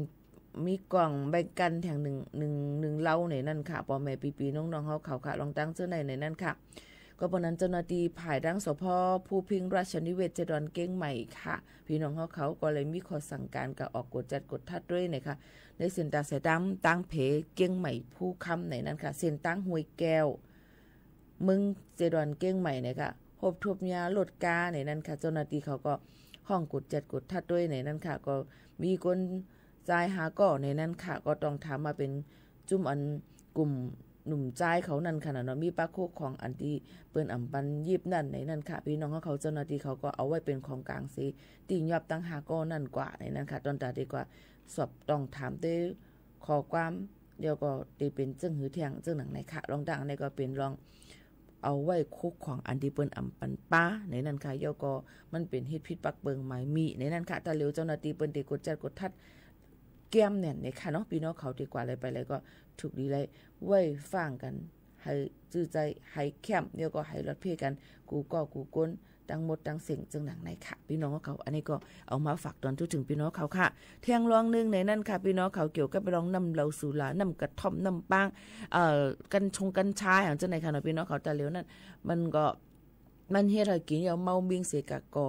เหตุการณ์ลองอำลีเนื้อเปิ้นจำจังไหนมันมีลองอาลีไม่เจอเนี่ยนะคะพี่น้องเขาก็รู้เลยรู้ลำได้ถึงลูกๆหลานๆพ่อแม่พี่น้องเขาจ้อมในนั้นค่ะเยี่ยวก็จ้อมหนังปักปึงรู้ล้อมได้ถึงลองตั้งกินแอลกอฮอล์ในอันเหม่อๆในนะคะปืนก็ เพิ่มเติมปันตามตั้งพิษนักหนาสังเจอว่าเขาค้าขายปันน้ำเหล้าสุราน้ำปียาปันลูกอ่อนอาศักเตี่ยมหรือเส20ปีนั่นตุกขอก1ปีเหมือตามเงิน100,000เนี่ยค่ะเตเจอในวันที่8เดือน11 2-5ปากไป65ในก็เปิ้นนั้นลองตั้งเจอในสังเจอว่าพี่น้องเขาถอมเยี่ยวมันก็พี่น้องเขาขายในก็รู้เลยฟังกันไว้จอมอย่าไปขายปันดุอ่อนอาศักเตี่ยมหรือสิ20ขบนะคะมันก็จู้ง่ายเนี่ยอูเมคันก็ซื้อมาปันอูอินไรซื้อมาปันปอยอะไรเจรวนก็ซื้อนะคะผิดปักเปิงใหม่มีค่ะนะก็เปิ้นนั้นย่ามือตามเงินเดี๋ยวก็ตกขอกเถียงดูก่อนมือตามเงิน100,000มือตกขอก1ปีค่ะนะก็เปิ้นนั้นพี่น้องเขาใครรู้เลยฟังกันไว้นะคะอย่าไปใจไผก็ซื้อลูกอ่อนลูกล่างเขาค่ะกว่าซื้อในนั่นค่ะอันนี้ก็เอามาฝากปันพี่น้องเขาเจิงหนังไหนค่ะพี่น้องเขาเที่ยงอันนึงในนั่นค่ะพี่น้องเขาเกี่ยวกับไปลองการป้ายอยู่ลีค่ะเกี่ยวกับไปลองการป้ายอยู่ลีย้ำพองแต่เหลวนั่นในนั่นค่ะเปิ้นก็ตั้งใจดวนเก้งใหม่ในนั่นค่ะภายองค์การบริหารส่วนจังหวัดเชียงใหม่ในค่ะพี่น้องเขาเปิ้นก็ผิดหมอกพ่อแม่พี่น้องเขาตั้งใจดวนเก้งใหม่ก็ลงเส้นสายไม้นะคะรับการซ้ำยายาวัคซีนให้กลางตั้งเป็นไข้หวัดใหญ่4สายพันธุ์ในนั่นค่ะพี่น้องเขาในปี2-5ปากไป68ด้านนะคะเปิ้นก็มีที่อบจเก้งใหม่หอประชุมเฉลิมพระเกียรติ80พรรษาในนั่นค่ะตีตั้งคันคลองสนามกีฬา700ปีนั่นนะคะได้เปิดปันวันที่6ถึงวันที่9เดือน10 2-5ปากไป68ใน1วันแล้ว7ปาก50ก็ทั้งหมดก็จะเป็นอยู่3เฮงโดสในนั่นค่ะเกี่ยวกับลองซ้ำใหญ่วัคซีนไข้หวัดใหญ่ค่ะนะก็บนนั้นแหละอันที่โดยกับลงเซ็นใส่หมายลงทะเบียนก็จะเป็น7กลุ่มอันที่ลงไผไปอยู่ลีเหมือนหนังว่าลูกอ่อนอายุ6เดือนถึง2ปีในนั่นค่ะในนางยิงอันป้าสันเทต่อถึง4เดือนในนั่นค่ะก้นอันมีตั้งเป็นหึงนาน7ตั้งเป็นนะคะปอดว่าหอบหืดหัวใจหลอดเลือดไตมะเร็งเนี่ยค่ะแล้วก็เบาหวานแก่นสานั่นเบาหวานอันนั้นก็เดียวหวานนั่นค่ะเนาะแล้วก็ก้นอันมีอายุอาสา65ปีขึ้นเนอะก้นอันเป็นเปิ้นห้องว่าตุกขิตาภายดังออกในนั่นค่ะพี่น้องเขาว่าจะเหลือตัวเจ้าก็อำไลในนั่นค่ะแล้วก็ก้นอันเป็นตั้งเป็นมีรองยบย้อมในนั่นค่ะแล้วก็ก้นอันเป็นตั้งเป็นปีน้ำหนักนำเหลือเศษ1ปักกิโลกรัมแล้วก็ก้นอันที่ไปพอแม่พี่น้องจะเจออันไปย้ำซ้ำใหญ่ๆวัคซีนไข้หวัดใหญ่มาในนั้นค่ะก็เปิ้นนั้นอันนี้ก็เอามาฝากด่วนถึงพี่น้องเขากว่าลงเซ็นใส่ไม้ตั้งออนไลน์อะไรเนี่ยค่ะเอาพี่น้องเขาค่ะที่ www เนี่ยค่ะvaccine.chiangmai เนี่ยค่ะเมื่อนังว่าwww vaccine.chiangmai.go.th ในนั้นค่ะพี่น้องเขาค่ะเปิ้นก็ที่รับเอาจำหนังเส้นสายไม้ในนั้นค่ะเนาะมันก็ยำซ้ำเหี่ยวในก็เลี้ยวนะคะเพราะว่าไปยำซ้ำในก็อ่อนกันกว่าลงเส้นสายไม้ปันเป็นซ้ำปันฟรีๆที่อบจเก่งใหม่ค่ะในก็ต้องทำแล้วย่ำกันเลยที่อบจเก่งใหม่ค่ะนะอันนี้ก็เป็นรองผายป้ายอยู่ลีตั้งเป็นไข้หวัดใหญ่4สายพันในนั่นค่ะตั้งเส้นเจรอนเก้งใหม่เปิ้นก็ลงปันเฮอปอแม่พี่น้องเขากว่าซ้ำใหญ่อย่าให้กังในฟรีๆในนั่นค่ะพี่น้องเขาอันนี้ก็เอามาฝากตวนถึงปอแม่พี่น้องเขาเกี่ยวกับไปลองตั้งเป็นในนั้นค่ะเมื่อในเขาคาเลยลาดกว่าเกี่ยวกับไปลองข่าวเงาฟิงฟ้าราศีฝนล่มเนี่ยค่ะโหลเลยฟังกันไว้ต่อถึงวันที่1ฝนตกมาเฮาเฮียงผัดผ่านมาดังเมืองมันเยาก็ปอดของจึงไทยกูเสียตอนเตเลยฮบทบเนี้ยในนั้นค่ะเนาะเยาก็เตเป็นเกี่ยวกับเลยลองตีนยอบไหลก้นให้นะคะหนุ่มใจหัดหายหาก็ตั้งเสียตอนเก้งใหม่กลางวันเนี่ยค่ะมือว้าเนี่ยค่ะเนาะมีปลาดังมิดเยาก็กล่องนะคะไปกันในค่ะเนาะเยาก็ตาเหลียวก็เปิ้นก็เปิดปันตื้อตั้งให้กว่าซ้ำยาวัคซีนไข้หวัดใหญ่ในค่ะอีกป้ายำพองตาเหลียวตอนตะก้นจะเจออันมีไว้วัดไหวไทยเปิ้นได้เปิดปันในค่ะคนละครึ่งพลัดในนั้นค่ะเกี่ยวกับไปลองกาจ่ายกว่าซื้อตั้งกินตั้งย่ำตอนตาเดซื้อจ่ายกึ่งนึงตั้งภายดังจอมพ่องลงบนดีจ่ายบรรเทาแทง1กึ่งจังหนังในค่ะนะบนห้องว่าในตอนโครงการคนละครึ่งในนั้นค่ะได้เป็นอยู่3กลุ่มก็ได้ไล่อำเป้งกันในนั้นค่ะพี่น้องเขาได้เหลียวอันเหมือในก็ได้เป็นจังในแท่งในนั้นค่ะไล่อำเป้งกันนั่นค่ะเนาะก็ได้มีอยู่3จุ่มนั่นค่ะในก็เปิ้นนั้นลองตั้งซะในพี่น้องเขาจึงหือกอลีเนี่ยค่ะมันก็เต็มมีอยู่จุ่มที่1แล้วก็เต็มมีตอนดามีไว้วัดไหวบัตรคนจนวัดคนบนห้องว่าบัตรสวัสดิการแห่งรัฐในนั้นค่ะมีอยู่13ล้านก่อเนี่ยค่ะเปิ้นก็เติมปันเทียง1.7 ปากวัดเนี่ยค่ะ ก็เปิ้นนั้นเปิ้นก็ได้ใส่ปันจังหนังในค่ะก้นอันที่อำได้อยู่ในระบบอันที่ได้จ่ายขวัญเซ็งภาษีมันในค่ะเนาะก็ได้มีอยู่9ล้านปลายแล้วก็ก้นอันอยู่ในรายจ่ายขวัญกูปีจังหนังในค่ะก็ได้มีอยู่11ล้านปลายในค่ะก็ได้เลยคนละครึ่งในนั้นค่ะเนาะลองตั้งเจ้าในนั้นเนี่ยค่ะมันก็เป็นตื้อตั้งอันลีตอนตาจะแถมค่ะวันก้นเมืองอันเป็นก้นเมืองไทยนั่นค่ะเนาะยี่ใบวัดไหวไทยในนั้นค่ะก้วยการซึ่งก็เลยย่ำพองแต่เหลือตอนแต่พี่น้องแห่งการยันเมืองเด้ก็เคยหาปอแม่พี่น้องเขานั่นคัดเจอตอนตาดีกว่าต่อว่าต่อไว้กันจะเจออันมีไว้ปรับ CI สีเขียวอันปนมาอะไรอยู่ในคักตอนดีกว่าต่อว่าต่อไว้กันให้ยาวโตต่อว่าถึงวันที่13หรือ12 2แห่งปลาย20หาในค่ะโยก็ถามมาว่าก้นอันลงไว้เนมลิสต์นั่นค่ะรู้ไหนมันก็ติอยู่ในคักตอนที่เปิ้นหางแฮนเฮ็ดปันถามมาว่าตกหล่นแลบวัดใบไปมีจังเปิ้นติเฮ็ดปันเปิ้นติเฮ็ดปันเนี่ยหางแฮนเงินให้ตัวตันกันในค่ะอันนี้ก็บ่มีข่าวเงาคืบหน้าจังหือไหนมันนำยันค่ะบ่ได้มาลาดใน1ชั่วโมงก็เมียวค่ะนะใครฮู้จังหือในก็ให้พี่น้องเขาต้องทำกันกว่าจำหนังอองตีที่พี่น้องเขาหลุเลยต้องทำกว่าอันนั้นก็ต้องทำมาที่ในก็ตีจำหนังอันปองเป็นไรเลยฮับผู้นั่นตีตอบปันพี่น้องเขาให้เลยฮับผู้จ้อมกันกำเหลวจึงหนังไหนค่ะนี่ก็เอามาฝากตอนถึงกันในตอนการเฮาค่ะที่ไหนในตอนที่1ก่อนค่ะนะตอนที่1ก็บ่กว่าเป็นใครว่ากึ่งโจม่วงอ่ะค่ะเนาะพี่น้องเขาค่ะแต่เรื่องเฮาค่ะออนกันกว่ายินถ่อมด้วยเพลงความอันพี่น้องเขาย้อนกันเข้ามาค่ะเป็นเพลงความนางหนุ่มนุดห้องไว้อันเลยจือว่ายานสุดนะคะย้อนกันเข้ามาตั้งเวียงหลวงตนตี้นะคะสืบทอมค่ะ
อ๋อค่ะยินจมขอบใจถึงกูก็ค่ะดีเอาข้าวยามาถ่อมจำกันในตอนกลางแล้วค่ะแล้วมีข้อถามตั้งน้ำตั้งหลายในตอนกลางแล้วค่ะดีในกูสำแสนปึ้งในนั่นค่ะนอก็ยินจมขอบใจเต้ๆนะคะอันป้องเป็นไรค่ะก็ตอบปันมาเมียวค่ะก่มหู้นะคะก็ได้คัดใจก็ต้องทางผู้โรงเรียนมันก่อนนะคะปีโมข่าวโน้นค่ะลูกอ่อนโห00ในจ่องเตมีตื้อตั้งไรวัดไทยค่ะหือต้องดูเลยด้วยก่อนข่าวว่าลูกอ่อนอันวัด00ในอูเขาเมเขาเข้ามามือปีแล้วอ๋อต้องมันเมียนจำหนังปักเปิงใหม่มีอันเปิ้นตำวางไว้นั่นหือในนั่นค่ะพี่น้องเขาค่ะอูเมซ้ำใจไว้วัดใบซึ่งหือในนั่นค่ะอ๋อก็เปิ้นนั้นแหละลองตั้งซะในป้อได้ว่าจึงนั้นมันติดตอบหยับหรูเลยด้วยก่อนว่าอูแม่เขาเป็นก้นเจอเคอสังเขามาเมืองไทยเลยตั้งจึงหือตั้งเลยปีเลยจำหนังปักเปิงเปิ้นตั้มวางไว้จ่องเมียน5ป้อไปเมียนเนี่ยก็หรูเลยอยู่กว่าก่อนเนี่ยค่ะตอนตาได้เฮ็ดเป็นก้นเมืองเปิ้นก้นเมืองไทยอันว่านั้นก้นต่างจึงเมืองกะเยามันได้อ่ำง่ายๆตอนตาเฮาคาใครเป็นก้นเมืองเปิ้นย้อนเปิ้นนั่นแหละหลักฐานเนาะค่ะติเลยเนียนหนาติเลยถูกจำหนังปักเปิงเปิ้นมันก็ติไล่เพราะว่ามันอ่ำไปเมียนเฮาก็หรูเลยแก้ลิดแก้ไขกันกว่าเมื่อหนังพี่น้องเขาถามว่า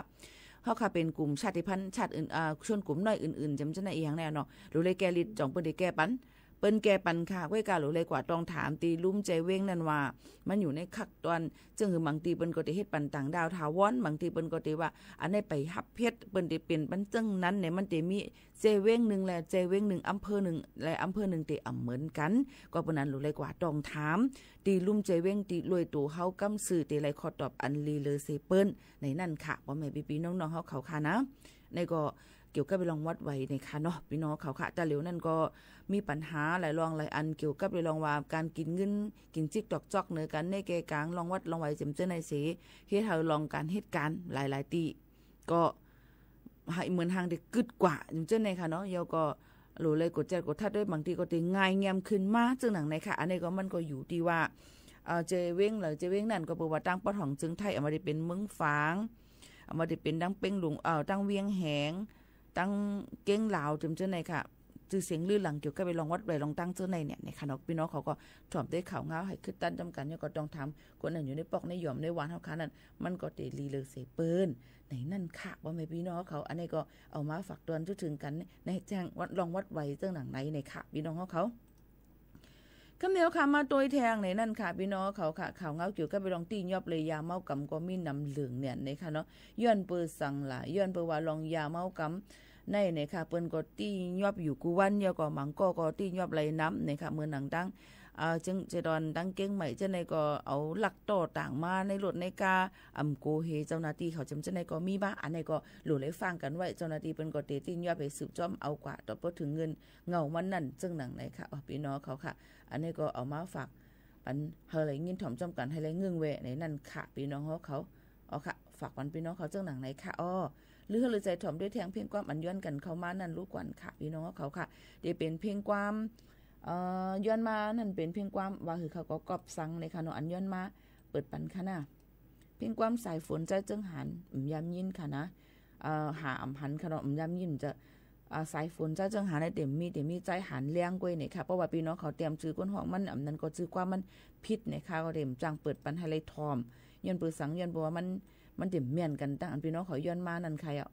ฟังใจค่ะเนาะสืบนิทอมได้เพียงความกอบสั่งก่อนค่ะ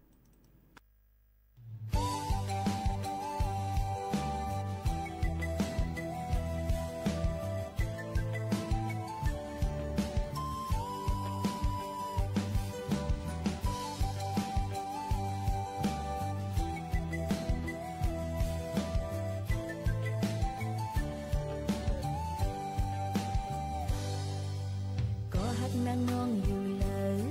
ผายันใจเฮาปีฮือเจอ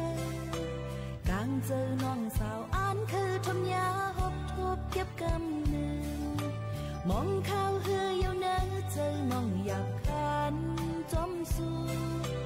กบสั่งใจเฮาเป็ดยานไปน้องกว่า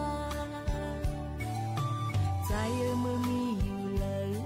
อมวนเสื้อเยาที่เนื้อเจอพองยามเลยผาดข้าวต่างขึ้นมา1 วัน1 คืนมองข้าวเหืออยู่เนื้อเจอน้องอยากขันจมเจอกบสั่งใจปีลืมยานไปน้องนางอยู่อยากขันเจอเนื้อเจอน้องตีค khúc chơi lấy trái cọp sang trái âm theo còn lối hút thương ý luôn non xì xoắc hà bắn ít nương dù hiếm lời trái ơi nghìn quam non xì khinh bọc mưa xì cầm sao nắng nóng mưa quay mong yêu chừng cuốn trái ơi mơ mi nhiều lời ông muốn xưa yêu đi nơi trời phong yam lấyผัดข้าวตั้งขึ้นมาหนึ่งวันหนึ่งเคยหัน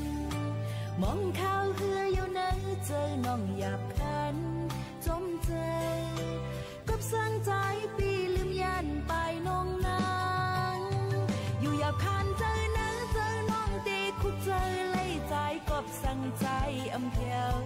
ต้องเล่าอยู่ถึงอีลูน้องเสียสวกหาปันอีกหนึ่งอยู่หิมเลยใจเอ้ยงินความน้องเสียขึ้นปอกมือเสียกำสาวนางน้องเอาไว้มองอยู่ถึงกูยาม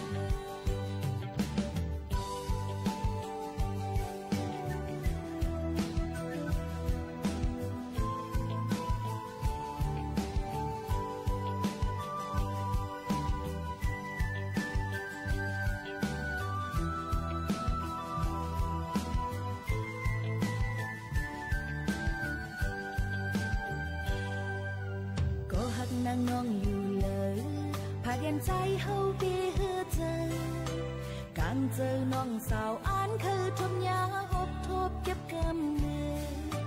มองข้าวเฮืออยู่เนอเจอน้องหยาบคันจมสู่กับสั่งใจปีลืมยันไปน้องนา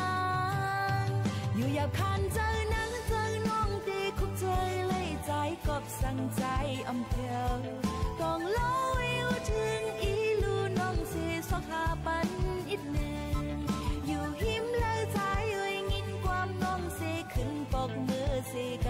ำสาวนางน้องเอาไว้มองอยู่ถึงกูยามลาลาลาลาลาลาลาลาลาลาลาลาลาลาลา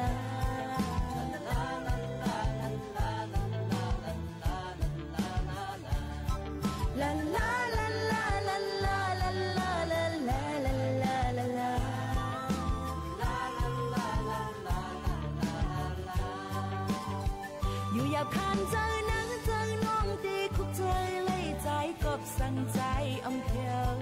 ต้องเล่าอยู่ถึงอีลูน้องเสียสวกหาปันอีกหนึ่งอยู่หิมเลยใจเอ้ยงินความน้องเสียขึ้นปอกมือเสียกำสาวนางน้องเอาไว้มองอยู่อ๋อค่ะพ่อแม่พี่น้องเขาเลยถ่อมเพลงกว่าหวานหูถูกใจกว่าจำหน่ายอันย้อนมาเย้าเนี่ยค่ะกำพองในนั้นค่ะออกมาพี่น้องเขาก็มาฝากตอนจูถึงให้เลยยินถ่อมจอมกันในตอนการเฮาขาดดีในนั้นค่ะถ่อมจอมกันเย้ามีลองตั้งซึ่งหือพองมีลองตั้งเปลี่ยนไปหลากหลายอันนั้นก็มีลองตั้งใครฮู้ใครถามซึ่งหือเนี่ยก็ต้องถามกันเข้ามาติคัดเจอเอามาฝากตอนจูถึงพ่อแม่ปีน้องๆเขากูก็กูกวนอยู่ค่ะนะพ่อแม่ปีน้องๆเขาค่ะกำเลยมาถ่อมด้วยเทียงเลยค่ะพี่น้องเขาค่ะลองปื้นหูตั้งหันกันอิดออดค่ะเนาะอีหมวกขานนก็คัดเจอเอามาฝากตอนจุถึงพอแม่พี่น้องเขากูก็กูกนจังหนังไหนเยาค่ะพี่น้องเขาค่ะที่เป็นรองจังฮือหลาในเขาคำมาถ่อมจ้อมกันค่ะนะเปิ้นว่าอย่าไปกลุ่มไม่เจอจ้อมหนาเพียวในนั่นค่ะพ่อแม่พี่น้องเขาเพราะเขาคำไม่เจอจ้อมหนาเพียวในมันก็ที่เป็นรองตั้งตุกตอนแต่เขาขาดของใจค่ะฮึบางปอกบางเลยมากก็ก้นเฮามังก็ในก็มันก็ง่ายเหมือนหนังนกอ่อนเจือนอ่อนกันมีนหาหรือจะเปิดตีจอมเฮือนกวนเฮานั่นดีหลียาวค่ะอำฮู้ว่าเขาอันกันลูกดีเลยเสียมินมาอำฮู้ว่าลูกวันแล้วเว้งไหลห้วยลอยทนเลยเสียก็มินมาจ่องซ้ำได้กินตั้งกินอิ่มต้องอยู่หือจ่องซ้ำเจอเขาซ้ำเตอ่อนกัน10มิลกว่าแทงอยู่หือในอำมีพาฮู้จอมหรือเสตูเจอเขาค่ะนกแต่เป็นนกไว้เจอเขาแต่ก็ส่งเกียกอยู่ในองตีแล้วมนจอมตีแล้วซื้อในก็เขาก็เอาต้องฝากกลางหาวน่ะนับอ่านโหเฮงลักมันเนี่ยมินกว่าหานั่นขนาดเนาะเซเตลืออยู่กว่าที่นั่นก้นกำพองกองเมืองหนังนั้นเย้าค่ะเจอเขาก็ได้อ่อนกันไปเขามาหรือเศร้าในจัดปานเจ้าเก่าจูเก็บจูกำเสตีขึ้นอ่อนกันสืบไปกว่าที่เลยเที่ยงในก็เพิ่มหู้ไล มันก็มีจับปลามาในตังวนแหละลองขะเปลี่ยนเขาเยาเจอเขาก็ปุ่นตาอองตีอยู่1อันเขาตีอยู่กว่านั้นเขาป้ออ่อนกันมักมันมาเจ็มปึ้งเยาค่ะย้อนเปิ้นนั่นแลสั่งว่าอ่ำฮู้ลองตั้งสังเสเจ้าเก่าซ้ำกลุ่มใครเฮ็ดสร้างปันเฮิรนซื้อเฮิรนลือปันปุ่นตาเขาคัดเจอตึดจันมัดเอาขังโตเขาไว้อยู่ป้อในจึงก้นก็อันเตฮือกว่าเต้ๆนั่นก็เป็นตัวเจ้าเก่านั่นกุ้ยค่ะป้อแม่พี่ๆน้องๆเขาก็เปิ้นนั้นป้อว่าไหลผูกพังตั้งมุงมองไว้เนืออันเป็นลองอันอ่ำมันอ่ำกึ้มนั่นอยู่ในจึงมันเตจางกึ่งก้างกุ่นปังลู่เหลียวกว่าง่ายๆค่ะก็เปิ้นนั้นแหละอย่าไปไว้ลองไม่เจอจอมนกอันเจออันมินมาลือที่เฮือจอมเฮือเท่านั้นป่นตีแหนนเพียวก็เปิ้นนั้นแหละ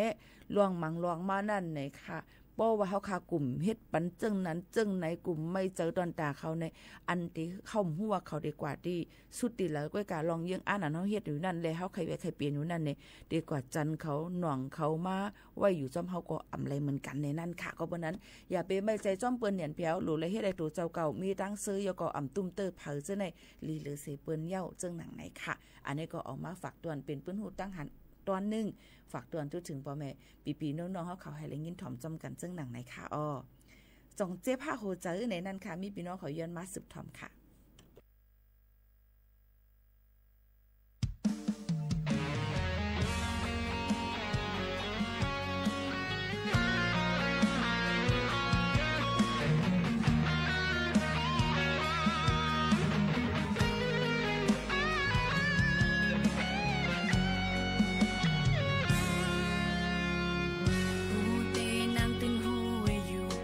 เอามือว่าขึ้นมาเป็นเมื่อในอำไล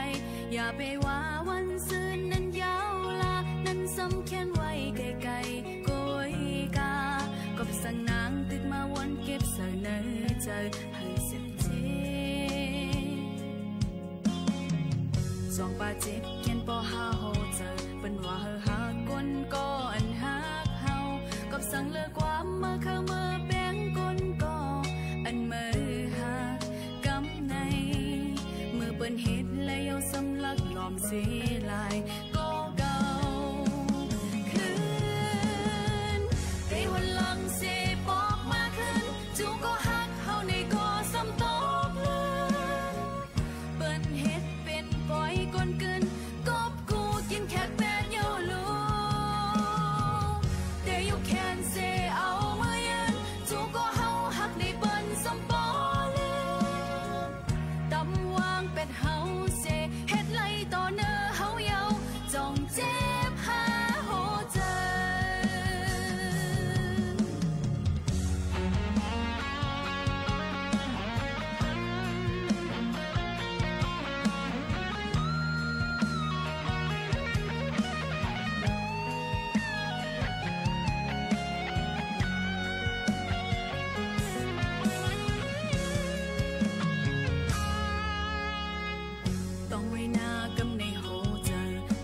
ไปเลิกก้นก็อันมาหักก็เลยเหมือนก้นวันซึ้นกำลึนขึ้นเลยเตอเจอก้อยนาคุยเจอปันก็หักเข้ามาเสตี15ก้อยได้วันหลังเสบอกมาขึ้นจูก็หักเข้าในก็ซ้ำตอกลืนเปิ้นเฮ็ดเป็นปล่อยก้นกึนกบกูกินแค่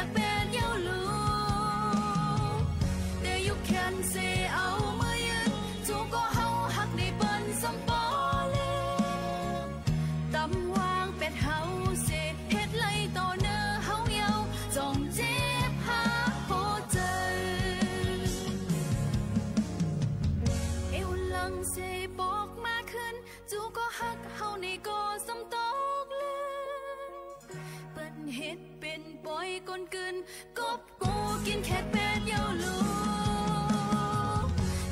แค้นเสเอามายืนจูก็เฮาหักในเปิ้นซ้ำปอลืมตำวางเป็ดเฮาเสเฮ็ดไล่ต่อเนื้อเฮาเยาจงเจ็บหาโหเจอจงเจ็บ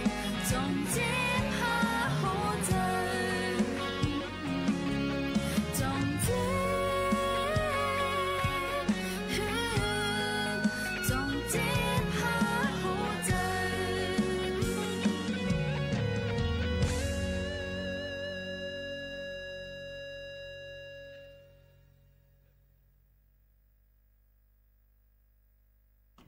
อ๋อค่ะหลายๆหรือใจถ่อมได้เพียงความค่ะหลายๆเพียงความที่พี่น้องเขาย้อนกันเข้ามาคัดจะเอามาเปิดปันให้แรงยินถ่อมจ้ำกันให้ตอนการเนาะค่ะทีไรแล้วยังบิงพี่น้องเขาดังอันถ่อมดังเฮิรนสอมค่ะเนาะยังต้องถามกันยังอุกโอมาใหม่ซุงค่ะปีมอนคือเนี่ยค่ะถ่อมมาอยู่ค่ะกลุ่มงุ้นเงาป้อแม่ว่าย้อนความใจสายเมาปล่อยออกว่าพองค่ะปีโมในนั่นค่ะเดี๋ยวค่ะจะหาเสเปิดปันให้แรงยินถ่อมค่ะในตอนการเนาะค่ะทีในค่ะนะอ่ะก็เลยค่ะสืบถอมได้แทงก่อนค่ะเนาะเพ่งกว้ามหูในค่ะนะ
ค่ะพี่น้องเขาว่าดีกว่าเลยไปเลยย่ำพ่องตะหลิวก็ให้ฟังกันไว้จอมค่ะย้อนเปิดสังลาใน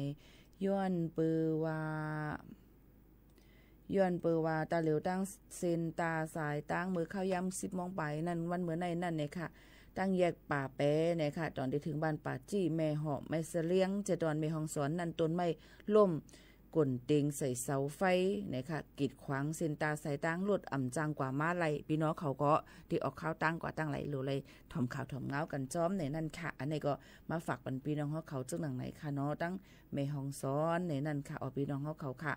ก็เปิ้นนั้นแหละตาเหลียวในค่ะมันเป็นข้าวมันในค่ะเนาะหรือเลยฟังกันไว้เต้ๆว่าเมื่อหนังตั้งเมสเลียงในก็ย้อนตั้งจอยแถมตั้งนำตั้งหลายนำย้วมขึ้นมาตั้งเมสเลียง7ตอนเมฮองสอนนำสุดในหอบ20ปีในนั่นค่ะเอาเป็นที่พอแม่พี่น้องเขานั้นตึกหางเฮียนเฮินเยกันนั่นน่ะตอนตาดีกว่าลองฟิงทุ่งข้าวออกว่านั่นค่ะเนาะพี่น้องเขาตอนตั้งเมืองเวสเลียงเนี่ยค่ะก็เปิ้นนั่นแหละก้อยกะยำพองตะเหลียวก็นำมาพัดกว่าเฮินเยมีลองลูกกวยน้ำในนั่นค่ะโคของเครื่องใจตั้งเมืองที่เวสเลียงฉะนั้นก็มีลองลูกซุ่มตั้งดำตั้งหลายพี่น้องเขามีปีมีน้องนั้นก็ถ่อมขาวถ่อมเงากันตัวอิดอ่อนนึงในค่ะลีอีลูเนี่ยนะคะตะเหลียวในโคของกวยน้ำเนี่ยยาวเฮินเยก็มีลองลูกซุ่มตั้งดำตั้งหลายในนั่นค่ะพี่น้องเขาในก็มาฝากปันพี่น้องเขาค่ะมาโดยแทงในค่ะโจกาติผาดยันกันกาขันค่ำเหมือนในคืนเฮียงเต้ๆในนั่นค่ะพี่น้องเขาค่ะจึงหือหล่าไหนมันก็ได้มีการขันค่ำในค่ะค่ำเตียงใน 96.5% ในค่ะเนาะจอมหนังเปิ้นขายอยู่ดี59,000เฮงไป50วัตต์ค่ะพี่น้องเขาขึ้นหนาเอาค่ะนะพอแม่ปีๆน้องๆเขาค่ะย้อนเปิ้นนั่นแหละว่าเป็นค่ำอันเป็นสายข้อ5จบเวียงอย่างเจ้าในนั่นค่ะบนทองรูปประพันธ์ในนั่นค่ะก็จะเป็น1เกียบอยู่59,000เฮง8ปาก50ค่ะอำไปป้ากาลายมันค่ะนะก็เปิ้นนั่นแหละลองตั้งเจ้าในก็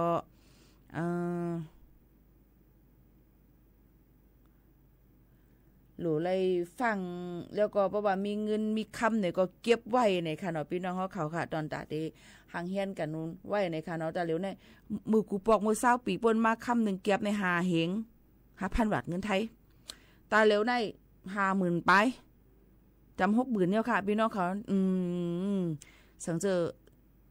มีหนำแต่ก็หลีโจมเตๆว่าไว้อยู่ในเกี่ยวกับเลยลองคำในค่ะนะคำเตียงว่า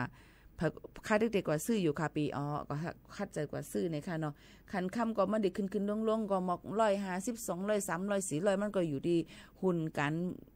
มึงหลุมฝากกันแทงกำ1จังหนังในค่ะพี่น้องเขาอันนี้ก็เป็นแทงกาขันค่ำในวันมื้อในจำ60,000เนาะบ่ปากาลายเนี่ยอัปเดต60,000เนาะค่ะพี่น้องเขาอย่าถามว่าต้องได้ใครซื้อใครซื้อค่าเล่นปีเจ้าบะก้วยกาวะเดี๋ยวเอาเงินกันเลยซื้อมันเด็กไก่ย้อนไม่สูงค่ะเด็กไก่ย้อนเมเด็กค่ะอ่ำไว้เอาเนี่ยค่ะการขันค่ำการในค่ะน้องใส่อีกว่าก็เคยคุยอย่างๆไอ้กับในค่ะเนาะเจ้าตีในค่ะนะพี่น้องเขาค่ะเมื่อกูปังได้ประวัติเด็ก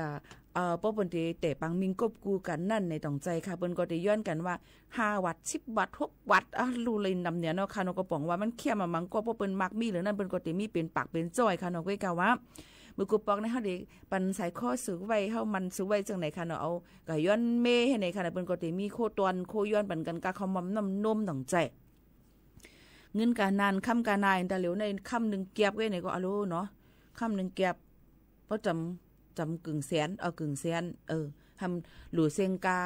หลูเลยเซงกา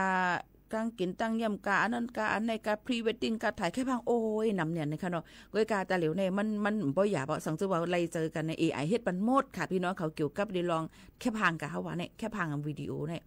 พรีเวดดิ้งว่าใครถ่ายแค่พังเมื่อนั้นไปยามถ่ายเนี่ยก็ให้เอาแค่พังนาเฮาดังก็หาเข้าให้เข้ากว่าเนี่ยมันก็จะออกมาปันหมดค่ะอยู่ดีคอสั่งเฮาค้านั่นค่ะเนาะ AI เฮ็ดไล่หมดค่ะแต่เหลียวค่ะนะก็มันนั้นพี่น้องเขาก็เลยฟังจอมแต่เหลียวในฮู้ว่าอันใดเป็นแค่พังเต้ฮู้ว่าอันใดเป็นแค่พัง AI เฮ็ดปันนี่ค่ะเนาะพี่น้องเขาอันนี้ก็เล่นให้มันเป็นพรลีตอนตาเฮาขาดดีหรือเสเปิ้นอย่าไปกว่าเรียนเนาะเฮ็ดให้มันลีเฮ็ดให้จ้าเนาะเปิ้นจังได๋ก็ลีในค่ะนะฝากไว้ปันจังหนังไหนค่ะข้าวยาโมเดียวค่ะพี่น้องเขาค่ะเกี่ยวกับไปลองเงินลองคำในก็ไผก็ส่งเกียกค่ะเนาะก็ปนนั้นผัดยันเมื่อดังเพลงความหักเงินคำหรือปีใจหนอฝากห้องไว้สืบนิถ่อมจำกันสิม่อนๆค่ะไม่สูงค่ะ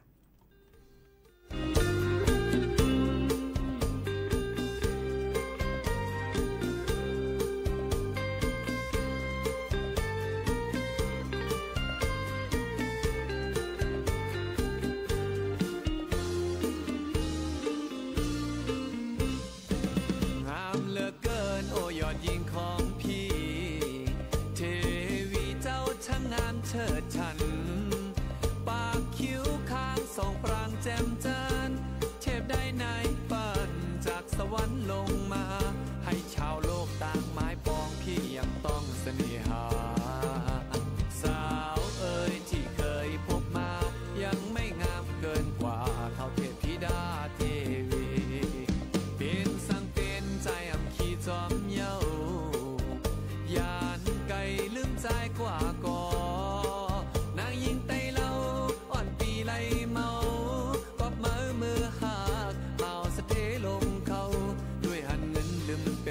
จังแปดใจดีกว่าเยา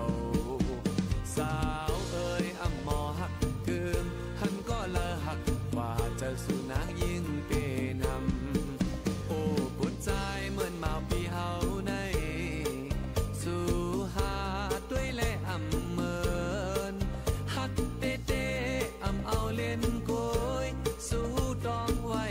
อำมอหักเลียนเพอหักก็หักจันก็จันลืมก็ลืมในใจอำมอโอ้เจออ่อนปีในนอ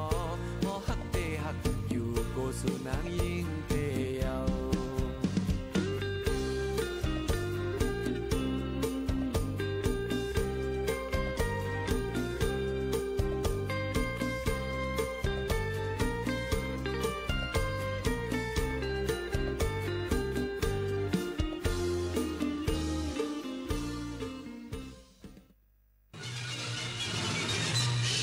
สถานีวิทยุกระจายเสียงแห่งประเทศไทยและเครือข่ายทั่วประเทศเสนอข่าวต้นชั่วโมงรู้เร็วรู้จริงเกาะติดทุกสถานการณ์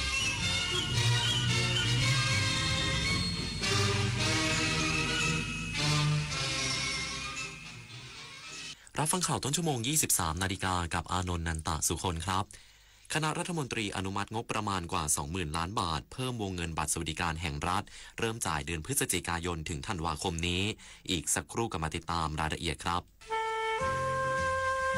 โครงการพัฒนาระบบกสิกรรมด้วยศาสตร์พระราชาช่วยส่งเสริมอาชีพให้เกษตรกรโดยรวมกลุ่มเพื่อช่วยเหลือตนเองและช่วยเหลือซึ่งกันและกันให้มีความเป็นอยู่ที่ดีสร้างความเข้มแข็งในระดับชุมชนแต่ละพื้นที่อย่างเหมาะสมต่อเนื่องสู่การพัฒนาที่ยั่งยืนเพื่อให้เกษตรกรสามารถดำเนินชีวิตได้อย่างมั่นคงด้วยหลักเศรษฐกิจพอเพียง